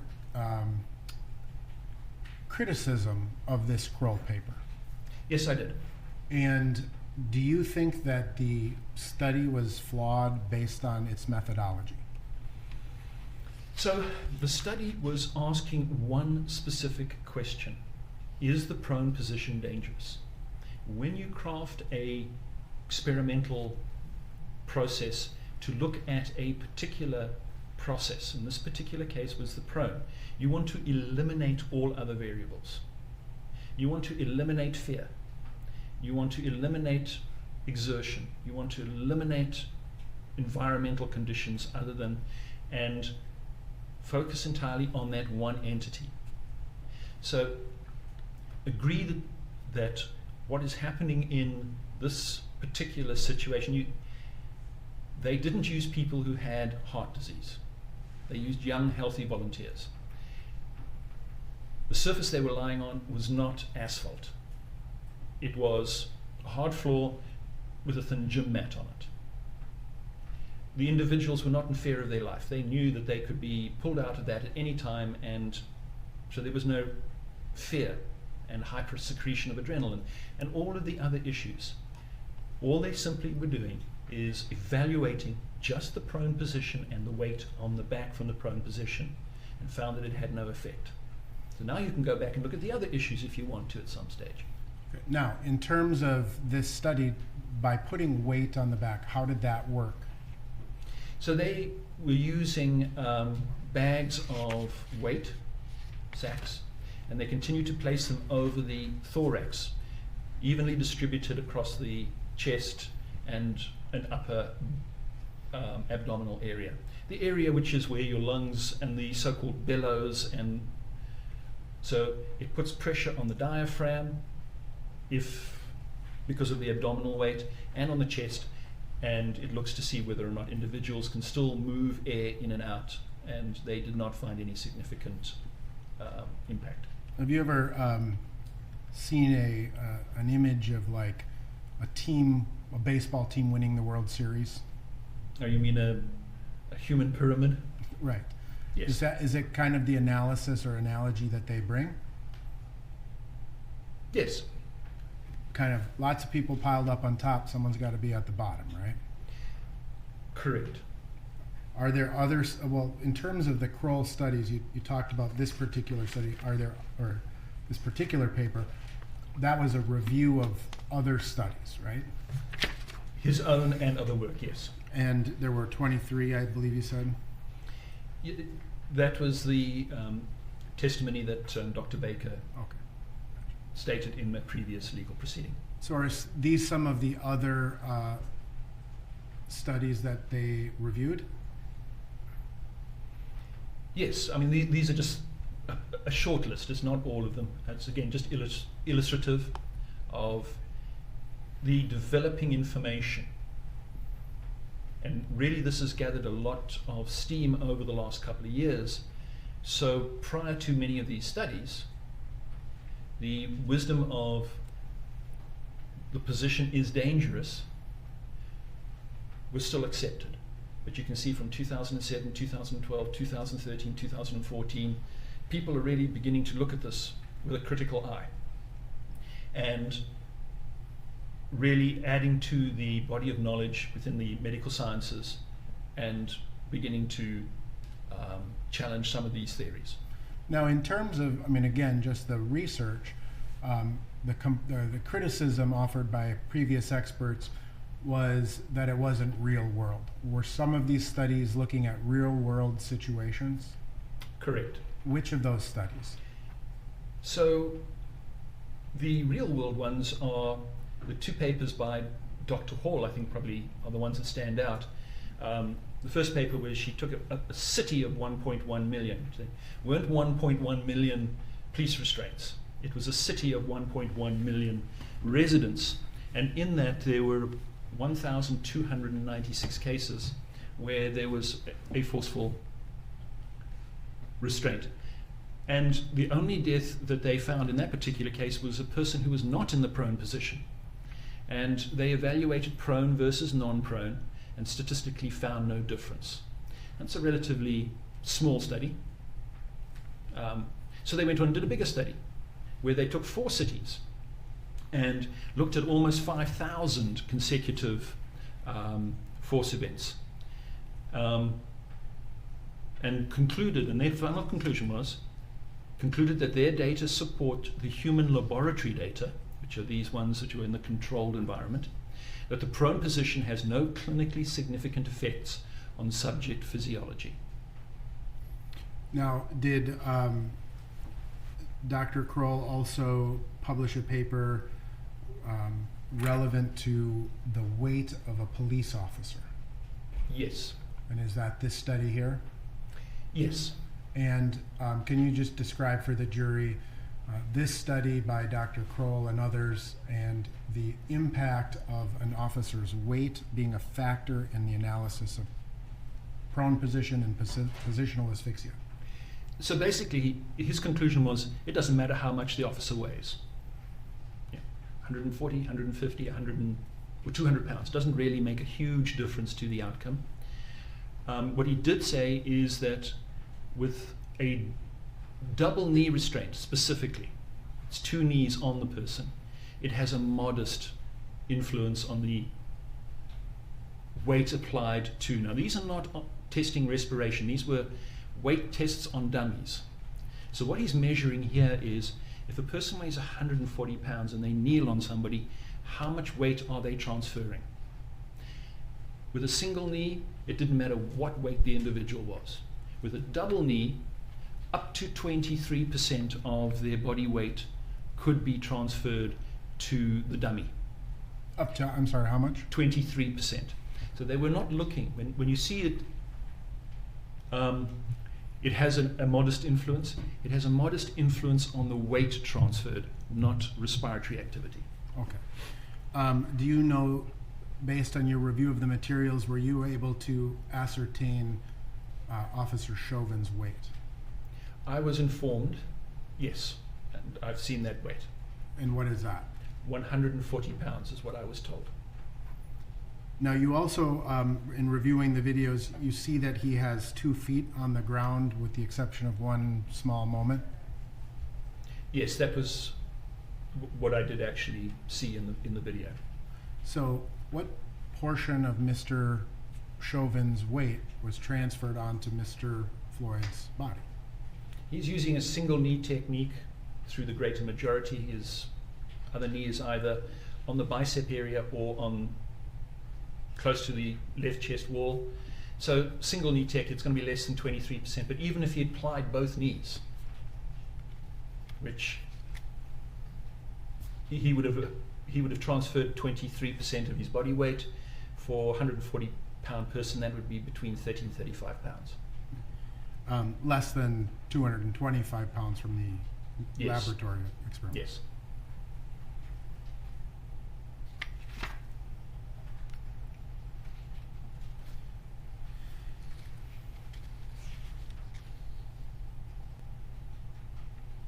So in terms of, let me ask you this first. In terms of the placement of Officer Chauvin's, knee to Mr. Floyd, is it your opinion that Mr. Chauvin's knee in any way impacted the structures of Mr. Floyd's neck? No, it did not. None of the vital structures were in the area where the knee appeared to be from the videos. Now, again, in terms of your death investigations, you've reviewed photographs, you've reviewed the autopsy photographs, things of that nature, correct? Yes. Were any signs of, well, generally speaking, do signs of injury play into your analysis as to the cause of death? Yes. How so? Well, you make an observation of, such as in this particular case, of a knee providing force to a particular part of the body, and then you go and you look at the same part of the body to see whether or not you can find corroborating evidence within the body itself, either an abrasion to the skin, subcutaneous hemorrhage, hemorrhage into the muscles, or other injuries that may be caused by the knee. And what injuries did you observe in the photographs of Mr. Floyd? All of his injuries were in areas where the knee was not. In other words, they were on the front of his body, his face, his places where he was restrained, but there was absolutely no evidence of any injury on the skin to the subcutaneous tissue or the deeper structures of the back or the neck. Were there any broken bones, spinal injuries, anything of that nature? There were no broken bones documented. I did not see a description of the spinal cord in the autopsy report, but given that there was really no external evidence of the area, the muscles around the spinal column, I would be very surprised if there was any spinal cord injury in this particular case. So you referenced the back of Mr. Floyd. Did you see any bruising to the skin? I did not see bruising or abrasion to the skin. Did you see any bleeding into the subcutaneous tissues of the neck and back? Not on the autopsy photographs, nor was it documented in the autopsy. How about to the muscles? The same. And so in your opinion, the absence of such injury, how does that speak to the cause of death? It speaks to the amount of force that was applied to Mr. Floyd was less than enough to bruise him. So in terms of the knee, can you, I'm looking at your PowerPoint here, can you help us understand how the knee relates to questions of injury and force? Well, there are two structures that would be of concern in this particular case. One would be the actual knee itself, and the other would be the tibia, which is the shin bone.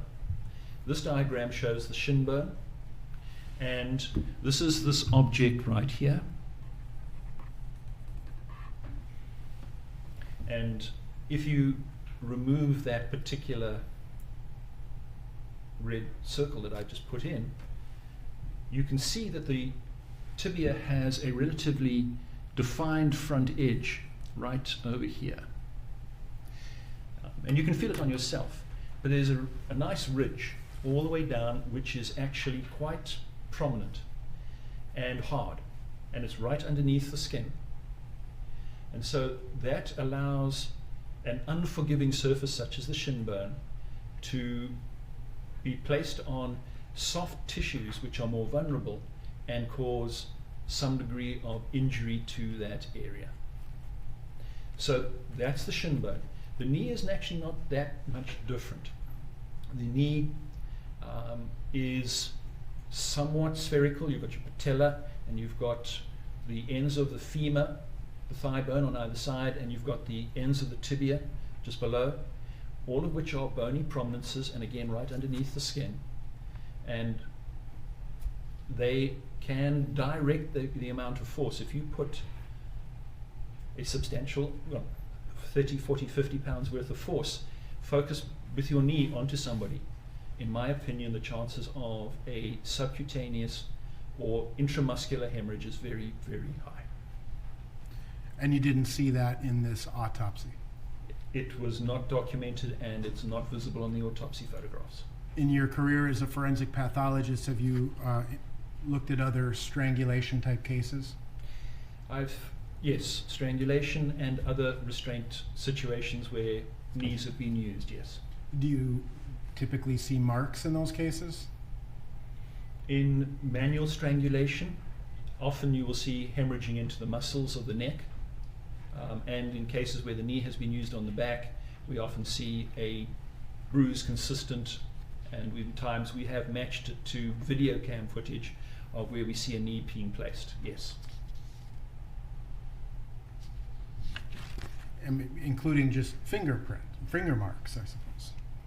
Yes, so just the pressure from somebody's fingers is enough to cause muscle hemorrhage in a manual strangulation case. We're not talking about a person putting weight on somebody, we're just talking about somebody squeezing a neck.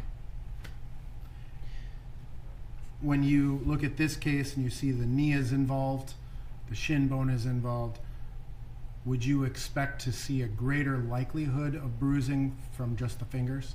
Objection, Your Honor, call for speculation. Sorry, can you repeat the question? Sure. In this particular case, where the knee is involved, there's allegations of it being used to force or subdue Mr. Floyd, would you expect the knee and shin bone to have a greater likelihood to produce bruising? Than fingers, yes. And is there any objective medical findings in the autopsy showing pressure placed to the back? No. Now, again, we've talked about hypoxia, and we can take this down now, Judge. We've talked about hypoxia. What are the effects of hypoxia that you would expect to see if that were present? So there are some observable symptoms when a person becomes hypoxic. Is that what you're asking, Councillor? Yes. Yes. What are those? So people typically start to get a little confused, disoriented. They may have visual changes. People describe little spots of light, a grey curtain coming down. So there are visual abnormalities that people will describe and complain of. They often become incoherent. They have difficulty in speaking. What is happening with hypoxia is your brain is getting progressively short of oxygen, and so you're getting decreased function of your brain. And some of those are going to mimic intoxication by other sources. Did Mr. Floyd, based on your review, complain of such visual changes? No, he complained of shortness of breath, but there was no indication that he made any statements that he was having difficulty in seeing things. Is shortness of breath one of those things you'd expect to see in hypoxia? Yes. What causes that feeling of shortness of breath in a hypoxia situation? So again, we're looking at hypoxia of the brain, which gives the person the sense that they need to breathe faster, breathe harder, they're short of breath. And that can be caused by inability to get oxygen in or air into the lungs. So an obstruction and or something that interferes with the airway or affects the ability to move the lungs. So it can be respiratory or it can be cardiovascular. And you can get shortness of breath with heart attack, you can get shortness of breath with other vascular abnormalities. So therefore, it's not a good discriminator. It doesn't help you separate out whether or not there was a respiratory problem versus a distribution problem of the oxygen. Because what you're looking at is air coming into the lungs, and then the heart distributes it. And so if you have anything which interferes with the distribution of air from outside your body, to the, absorption through the heart and getting to the brain, all the brain perceives is, I haven't got enough oxygen, and you get that sense of, I am short of breath. And does you get that same sensation from cardiac functions? Yes, I just mentioned that, yes. Okay, I'm sorry. In your review of the videos, did Mr. Floyd appear confused? He, not to my eye, not confused to time and place, and disoriented, no. Did you observe breathing patterns? Yes. How would you estimate his breathing to, what was the rate of his breathing? I think my estimation was very similar to previous experts, about 20 to 25 breaths per minute. And if someone is experiencing hypoxia, how would that affect the rate of breathing? Typically, when you're short of breath, you breathe faster and faster and faster. And is 22 to 25 breaths per minute considered rapid breathing? It's faster than being at rest. And typically, I think at rest we would be breathing at less than 20. But it's certainly not a rapid respiratory rate, no.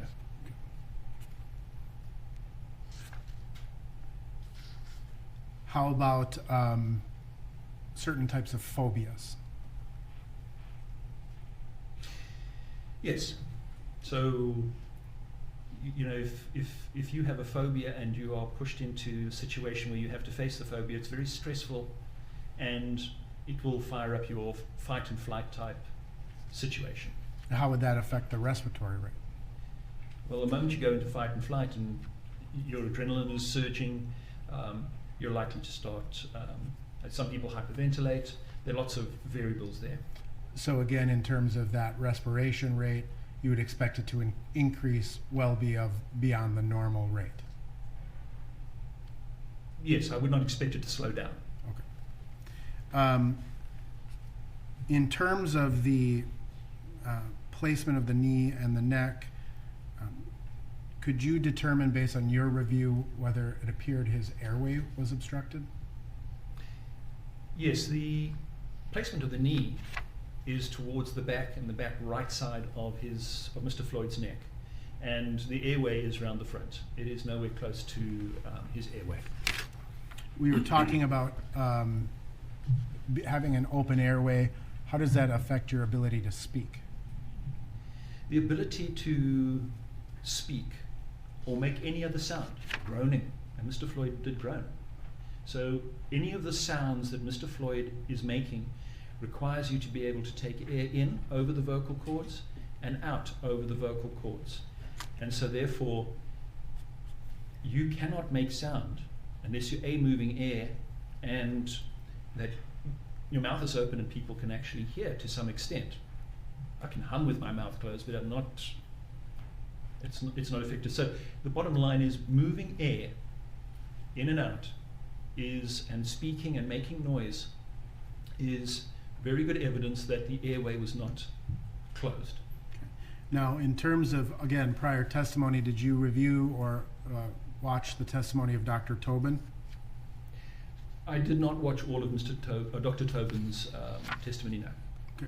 Did you hear him discussing the hypopharynx? I did. And hypopharynx compression? Yes.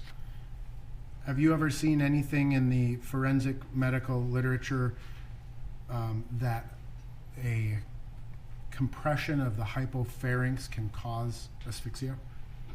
I have not. When you heard his testimony, what steps and efforts did you take to consider that? Started to do a survey of the available medical literature to ensure that I hadn't missed something. And I could not find... Objection, Your Honor. Sidebar. Overruled. Continue.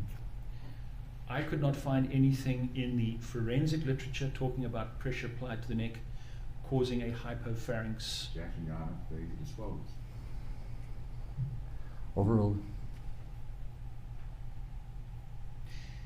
And then I went to the standard medical literature, and there are entities which cause impairment of the hypopharynx, but they are usually, well, they all were focused on foreign bodies being inhaled, such as hot dogs or some other object, and then also tumors in that area potentially blocking off that structure. So nothing that really matched the testimony of Dr. Chauvin, as I understand it.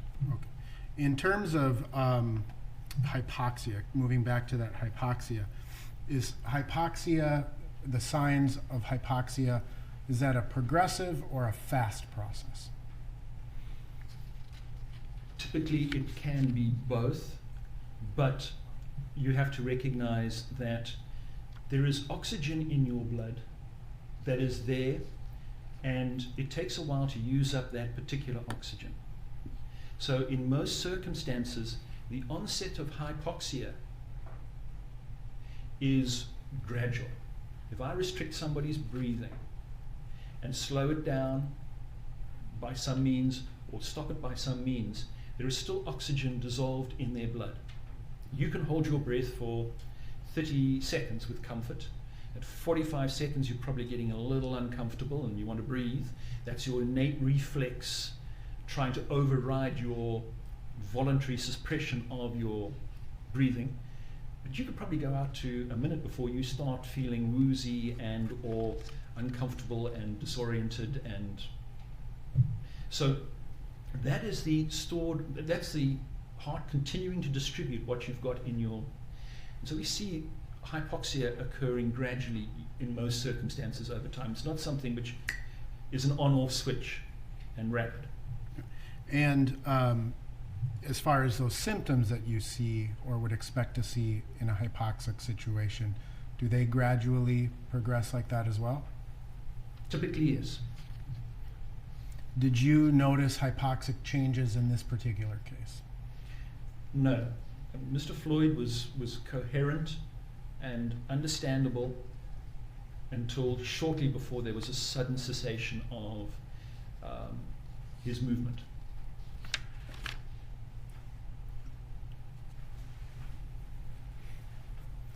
So if Mr. Floyd in this case was progressively suffering from hypoxia, what would you have expected to observe? I would expect him to become disoriented, confused, incoherent. I would expect some of those symptoms to be at least somewhat apparent. And you would have, in your review of the videos, would you have expected to see a progression in that hypoxia? Objection, Your Honor, ask and answer that given to. Sorry, understood. Now, how about asphyxia due to position or compression? Let's talk about that. What is that effect? So there are certain positions a person can get into which impairs your breathing. And what does that lead to? It leads to difficulty in moving your diaphragm and your chest, and impairing your ability to reoxygenate your blood. Can that lead to hypoxia? Yes. Which bodily organ would you expect to see affected first? The brain. And all of those effects on speech and orientation and things progressing. Correct. But you described what you saw as a sudden change. What does that mean to your analysis? So Mr. Floyd goes from making clear statements, and some of the words I heard were please, and I'm short of breath, please, and then there's a period of about 45 seconds of silence, but he's still moving and seems to be active, and then there's a sudden relaxation. And so he goes from pretty much fully functional and coherent to unconscious very rapidly. So in this particular case, how does his 90% blockage of the right coronary artery come into play? So what you're looking at there is a sudden decompensation, which is much more consistent with a sudden cardiac event. And what happens there is the moment the heart stops pumping sufficient blood, there is no circulation of blood. There is no circulation of the blood that still has some oxygen in it. And the brain will function for about 15 seconds, 10 to 15 seconds with full consciousness. After that, the person loses consciousness, but is not instantly dead. People don't suddenly stop breathing when they go unconscious. They will continue to breathe for a period of time, which can be as long as a minute or two, until the respiratory center in your brain shuts down. And at that stage, the person stops breathing. So in this case, can you just kind of describe the layers of factors that lead you to your conclusion that this was a sudden cardiac event? Yes. So we have a heart that's vulnerable because it's too big. It demands lots of oxygen. It has very narrow vessels. There are certain drugs that are present in his system that make it, put it at risk of an arrhythmia, the methamphetamine. There is another drug, fentanyl, which slows down your breathing, which will lower the oxygen potentially saturation in your blood. We've got the carbon monoxide, which has the potential to rob some of that additional oxygen carrying capacity. And then we've got vasoconstriction.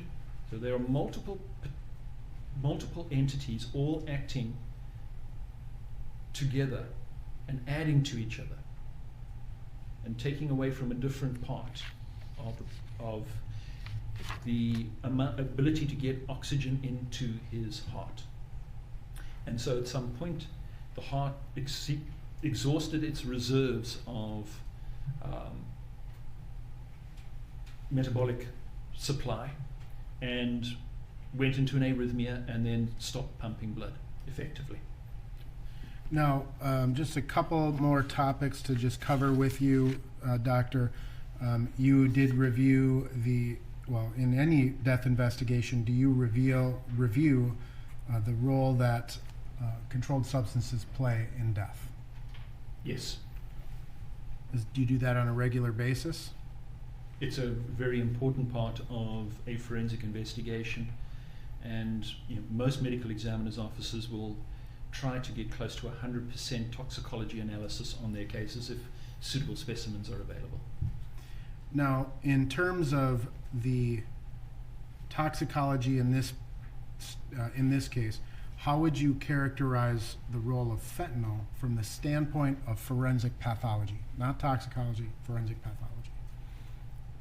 So fentanyl is a powerful narcotic. It's about 80 times more powerful than morphine. And the side effects of fentanyl are slowing down the respiration. So that impairs your ability to breathe as fast as you normally would. Does that result in decreased oxygen saturation? It would result in decreased air exchange, which would mean decreasing the oxygen in the bloodstream, but also not fully getting rid of the carbon dioxide, the byproducts of our normal metabolism, so slowly increasing carbon dioxide in his bloodstream. Now, again, within the context of forensic pathology, what does the presence of norfentanyl mean to you? Norfentanyl is a byproduct of fentanyl. It's a metabolic byproduct. And so in your liver, or in Mr. Floyd's liver, as the fentanyl passed through the liver, it was broken down into norfentanyl, which is the metabolic byproduct. It's the liver beginning to destroy and metabolize the fentanyl and remove it from the body system. Now, I'm going to, for the court, I have, there are 3 slides contained within your PowerPoint presentation. I've independently marked them as exhibits 1059, 1060, and 1061. I'd like to show them to the witness. Can you see that, Doctor? Yes. Would you agree that this appears to be a screenshot taken from the body-worn camera of Officer Lane at 20:09 and 44 seconds? Correct. Looking at the second one, would you agree that this again appears to be a body-worn camera image taken at 20:09 45 seconds? Yes. And finally, a third image at 20:09 and 48 seconds. Yes. All right.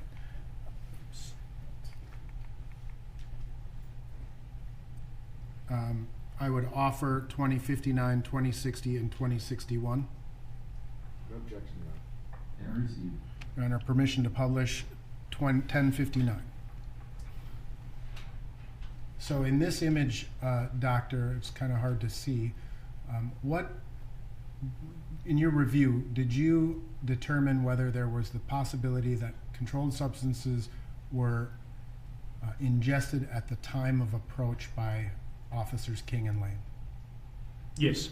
And what do you see in this image, 1059, that is consistent with that? In the back corner of Mr. Floyd's mouth, you can see what appears to be a white object. See if I can- Are you talking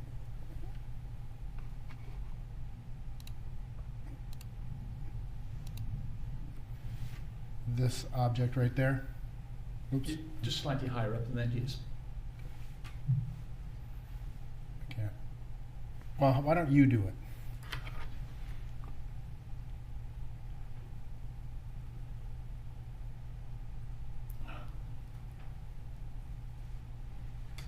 Sorry, I covered it with the dot, but that's what I'm referring to. All right. You can see it just underneath the dot. Now, in the next image, 1060, what appears to be happening? In this particular image, it appears that Mr. Floyd is looking away, away from, excuse me, from Officer Lane. And looking at the timestamps, that's approximately 1 second later. Yes. And in the third image, does he appear to be looking at Officer Lane again? Yes, And do you see that same object in his mouth? I can, yes. You can. And so what does this lead you to conclude, or what do you strike that? Oops. We could do this.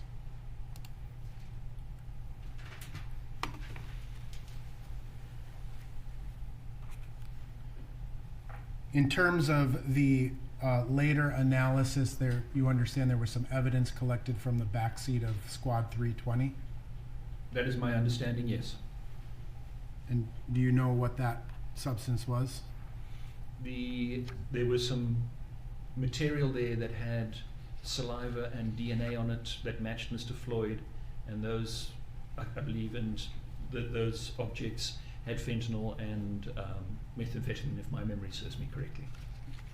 So is that what you conclude your analysis on in terms of the ingestion of controlled substances as far as the timing in this case? Both before they were approached as well as during, in the backseat of the squad car? Yes. Now, how does the depression of the respiratory rate, we may have covered this, I apologize, how does the depression of the respiratory system, how does that affect the heart specifically? If the respiratory rate is decreased, the amount of oxygen that is getting into the bloodstream through the lungs is decreased. If I breathe slowly, I'm not able to get as much oxygen in into my lungs as if I'm breathing very rapidly. So anything which slows down respiration is going to affect the ability to oxygenate your blood. And will that also work in concert with the coronary artery issues? It makes it worse. Again, anything which lowers his oxygen saturation in the blood will act again to restrict oxygen supply to his heart muscles past that blockage. How about you also understand that methamphetamine was found in the toxicology? Yes. And how would you look at the role of methamphetamines from the perspective of a forensic pathologist? So methamphetamine has three major factors. It can cause arrhythmias, it causes vasoconstriction, and it causes the heart to beat faster. Those are its three major physiological or pharmacological activities. And that would impair, again, an individual in Mr. Floyd's condition with his heart disease and put him at risk. Now, in terms of, again, the toxicology findings, in the fentanyl, there was the metabolite norfentanyl, correct? Yes. What does that tell you in terms of the timing of when Mr. Floyd may have ingested the fentanyl? It tells you at least some of the fentanyl was taken at some point previous, at some time before, that allowed for enough time for the fentanyl to be absorbed and then pass through the liver and some of it to be broken down. That doesn't happen instantaneously. It can take a period of time. And methamphetamine, does it have a similar metabolite? It has a metabolite, yes. And what is the metabolite? Amphetamine. And based on your review of the toxicology in the case, was there amphetamine found? I did not see any amphetamine in the reports. What does that suggest to you as a forensic pathologist relevant to the time at which Mr. Floyd would have ingested the methamphetamine? So that would be consistent with a recent ingestion of methamphetamine. And in terms of the phase of absorption or elimination, where would that place him? Well, if there's no evidence of elimination, i.e. metabolism from methamphetamine to amphetamine, it's not in the elimination phase. And given that there appears to be, there's none of that, he's still probably in the absorptive phase. It's consistent with the absorptive phase. And ultimately, those pills that were found in the backseat of the squad car, you understand that when Mr. Floyd was in the squad car, he was handcuffed. Objection made. Rephrase. Sustained. What information did you have about Mr. Floyd's ability to ingest those controlled substances while he was in the squad car? He had his hands cuffed behind his back from the videos, and those were placed outside when he was taken out of his own vehicle. I did not see any time when those were removed until such time as resuscitation was attempted. So the entire time he had his hands cuffed behind his back. And therefore I cannot think of a plausible way that an individual would be able to get materials into their mouth while restrained in such a format. Now, the last topic I'd like to discuss with you is the paraganglioma. Did I say that right? That is close. All right. Can you just describe what that is? A paraganglionoma. So this is a tumor that was found at the time of autopsy down in Mr. Floyd's lower abdominal area. And these are tumors. And they typically are of two types. One which is has parasympathetic, or is similar to the parasympathetic part of your nervous system, which does not secrete any substances, or certainly vasoactive substances like catecholamine. And then there are the sympathetic ones, which have the ability to secrete. The parasympathetic ones tend to be found up in the head and neck area, and the sympathetic ones tend to be found down in the lower abdominal area. Again, this is where Mr. Floyd's was found. What's the relevance of finding the paraganglionoma in this case? So these tumors have at least the ones in the pelvic area, if they are secreting vasoactive substances, catecholamines is the correct term, they will cause an individual potentially to be hypertensive. So that's one of their baseline, if they have a low level of secretion. And the other thing that paraganglionomas do is every now and then, without warning, they'll have a sudden surge in secretion, so they're cyclical, which sometimes makes it difficult to diagnose them. You have to do specific testing to diagnose them to get around the cyclical activity. So, just kind of in conclusion, Doctor, did you form ultimately opinions as to the cause and manner of death of Mr. Floyd? Yes. And what would those conclusions be? Mr. Floyd died of a cardiac arrhythmia due to hypertensive atherosclerotic cardiovascular disease during the restraint. And were there contributing causes? Yes. What are those? The substances, the fentanyl and the methamphetamine, the potential of a carbon monoxide role, and the potential that the paraganglionoma was adding adrenaline to this whole mixture, making things even worse.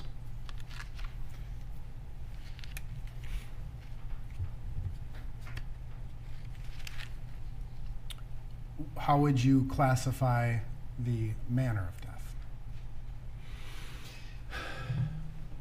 So this is one of those cases where you have so many conflicting different manners. The carbon monoxide would usually be classified as an accident, although somebody was holding him there. So some people would say you could elevate that to a homicide. You've got the drugs on board. In most circumstances, in most jurisdictions, a drug intoxication would be considered to be an accident. He's got significant natural disease, certainly the heart. Paraganglionoma, you can certainly consider it as a potential exacerbating process, but I wouldn't put it at the top of the list there. So he's got a mixture of that. And then he's in a situation where he's been restrained in a very stressful situation, and that increased his fight and flight type reaction, and that would, during restraint, would be considered a homicide. And you put all of those together, it's very difficult to say which of those is the most accurate. So I would fall back to undetermined. Now, if we in can, this particular case. if we put your slide regarding the undetermined manner again back up.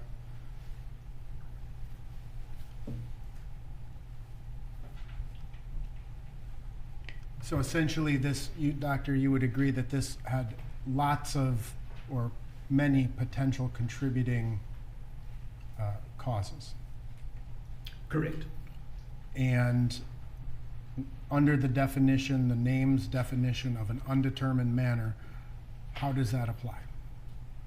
So that is what this classification under the name guidelines is really one of the uses of this particular classification is when you've got so many conflicting different potential mechanisms of death that could lead to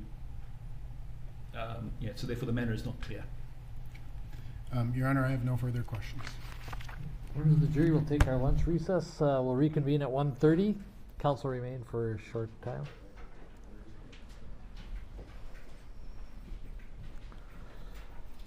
And Doctor, you may step down. Thank you very much. You bet.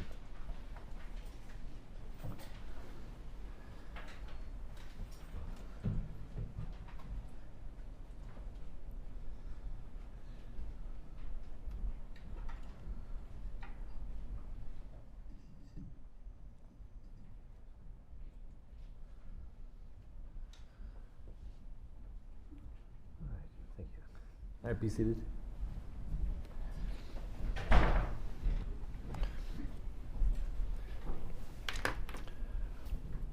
We did have a sidebar regarding one objection by the state regarding certain testimony of this witness, including lack of disclosure. And we had not talked about this earlier. And so I wanted the state to know that in order to meet anything, we have experts who are watching each other's testimony. And this expert testified that he did certain things very close to his testimony. I am allowing the state until tomorrow. I'm not going to make you come up with any rebuttal today. Even if we finish today with the defense case, I would allow the state to consider and call anybody in rebuttal to meet anything, because I assume that Dr. Tobin or others might be listening. And so I would give, and that's why I overruled the objection, is because even if it had been disclosed, I would have allowed it and given the state time to respond. And I will give you overnight, so there's not any prejudice to the state if it was not disclosed. That's my reasoning, Your Honor. Or for if you're saying, Your Honor, I really didn't get a chance to look at this report, what are you thinking? That's why. I thought it was personal. I didn't want you to think it was personal. So, Mr. Blackwell and Mr. Nelson, feel free to talk overnight in case there is a way, if there is rebuttal testimony, if we can somehow make that come in easily. Yes, Your Honor. Well, we won't get into that. That's your business, not mine. But I will allow you overnight to prepare any rebuttal. Thank you, Judge. Okay, thank you. See you at 1:30.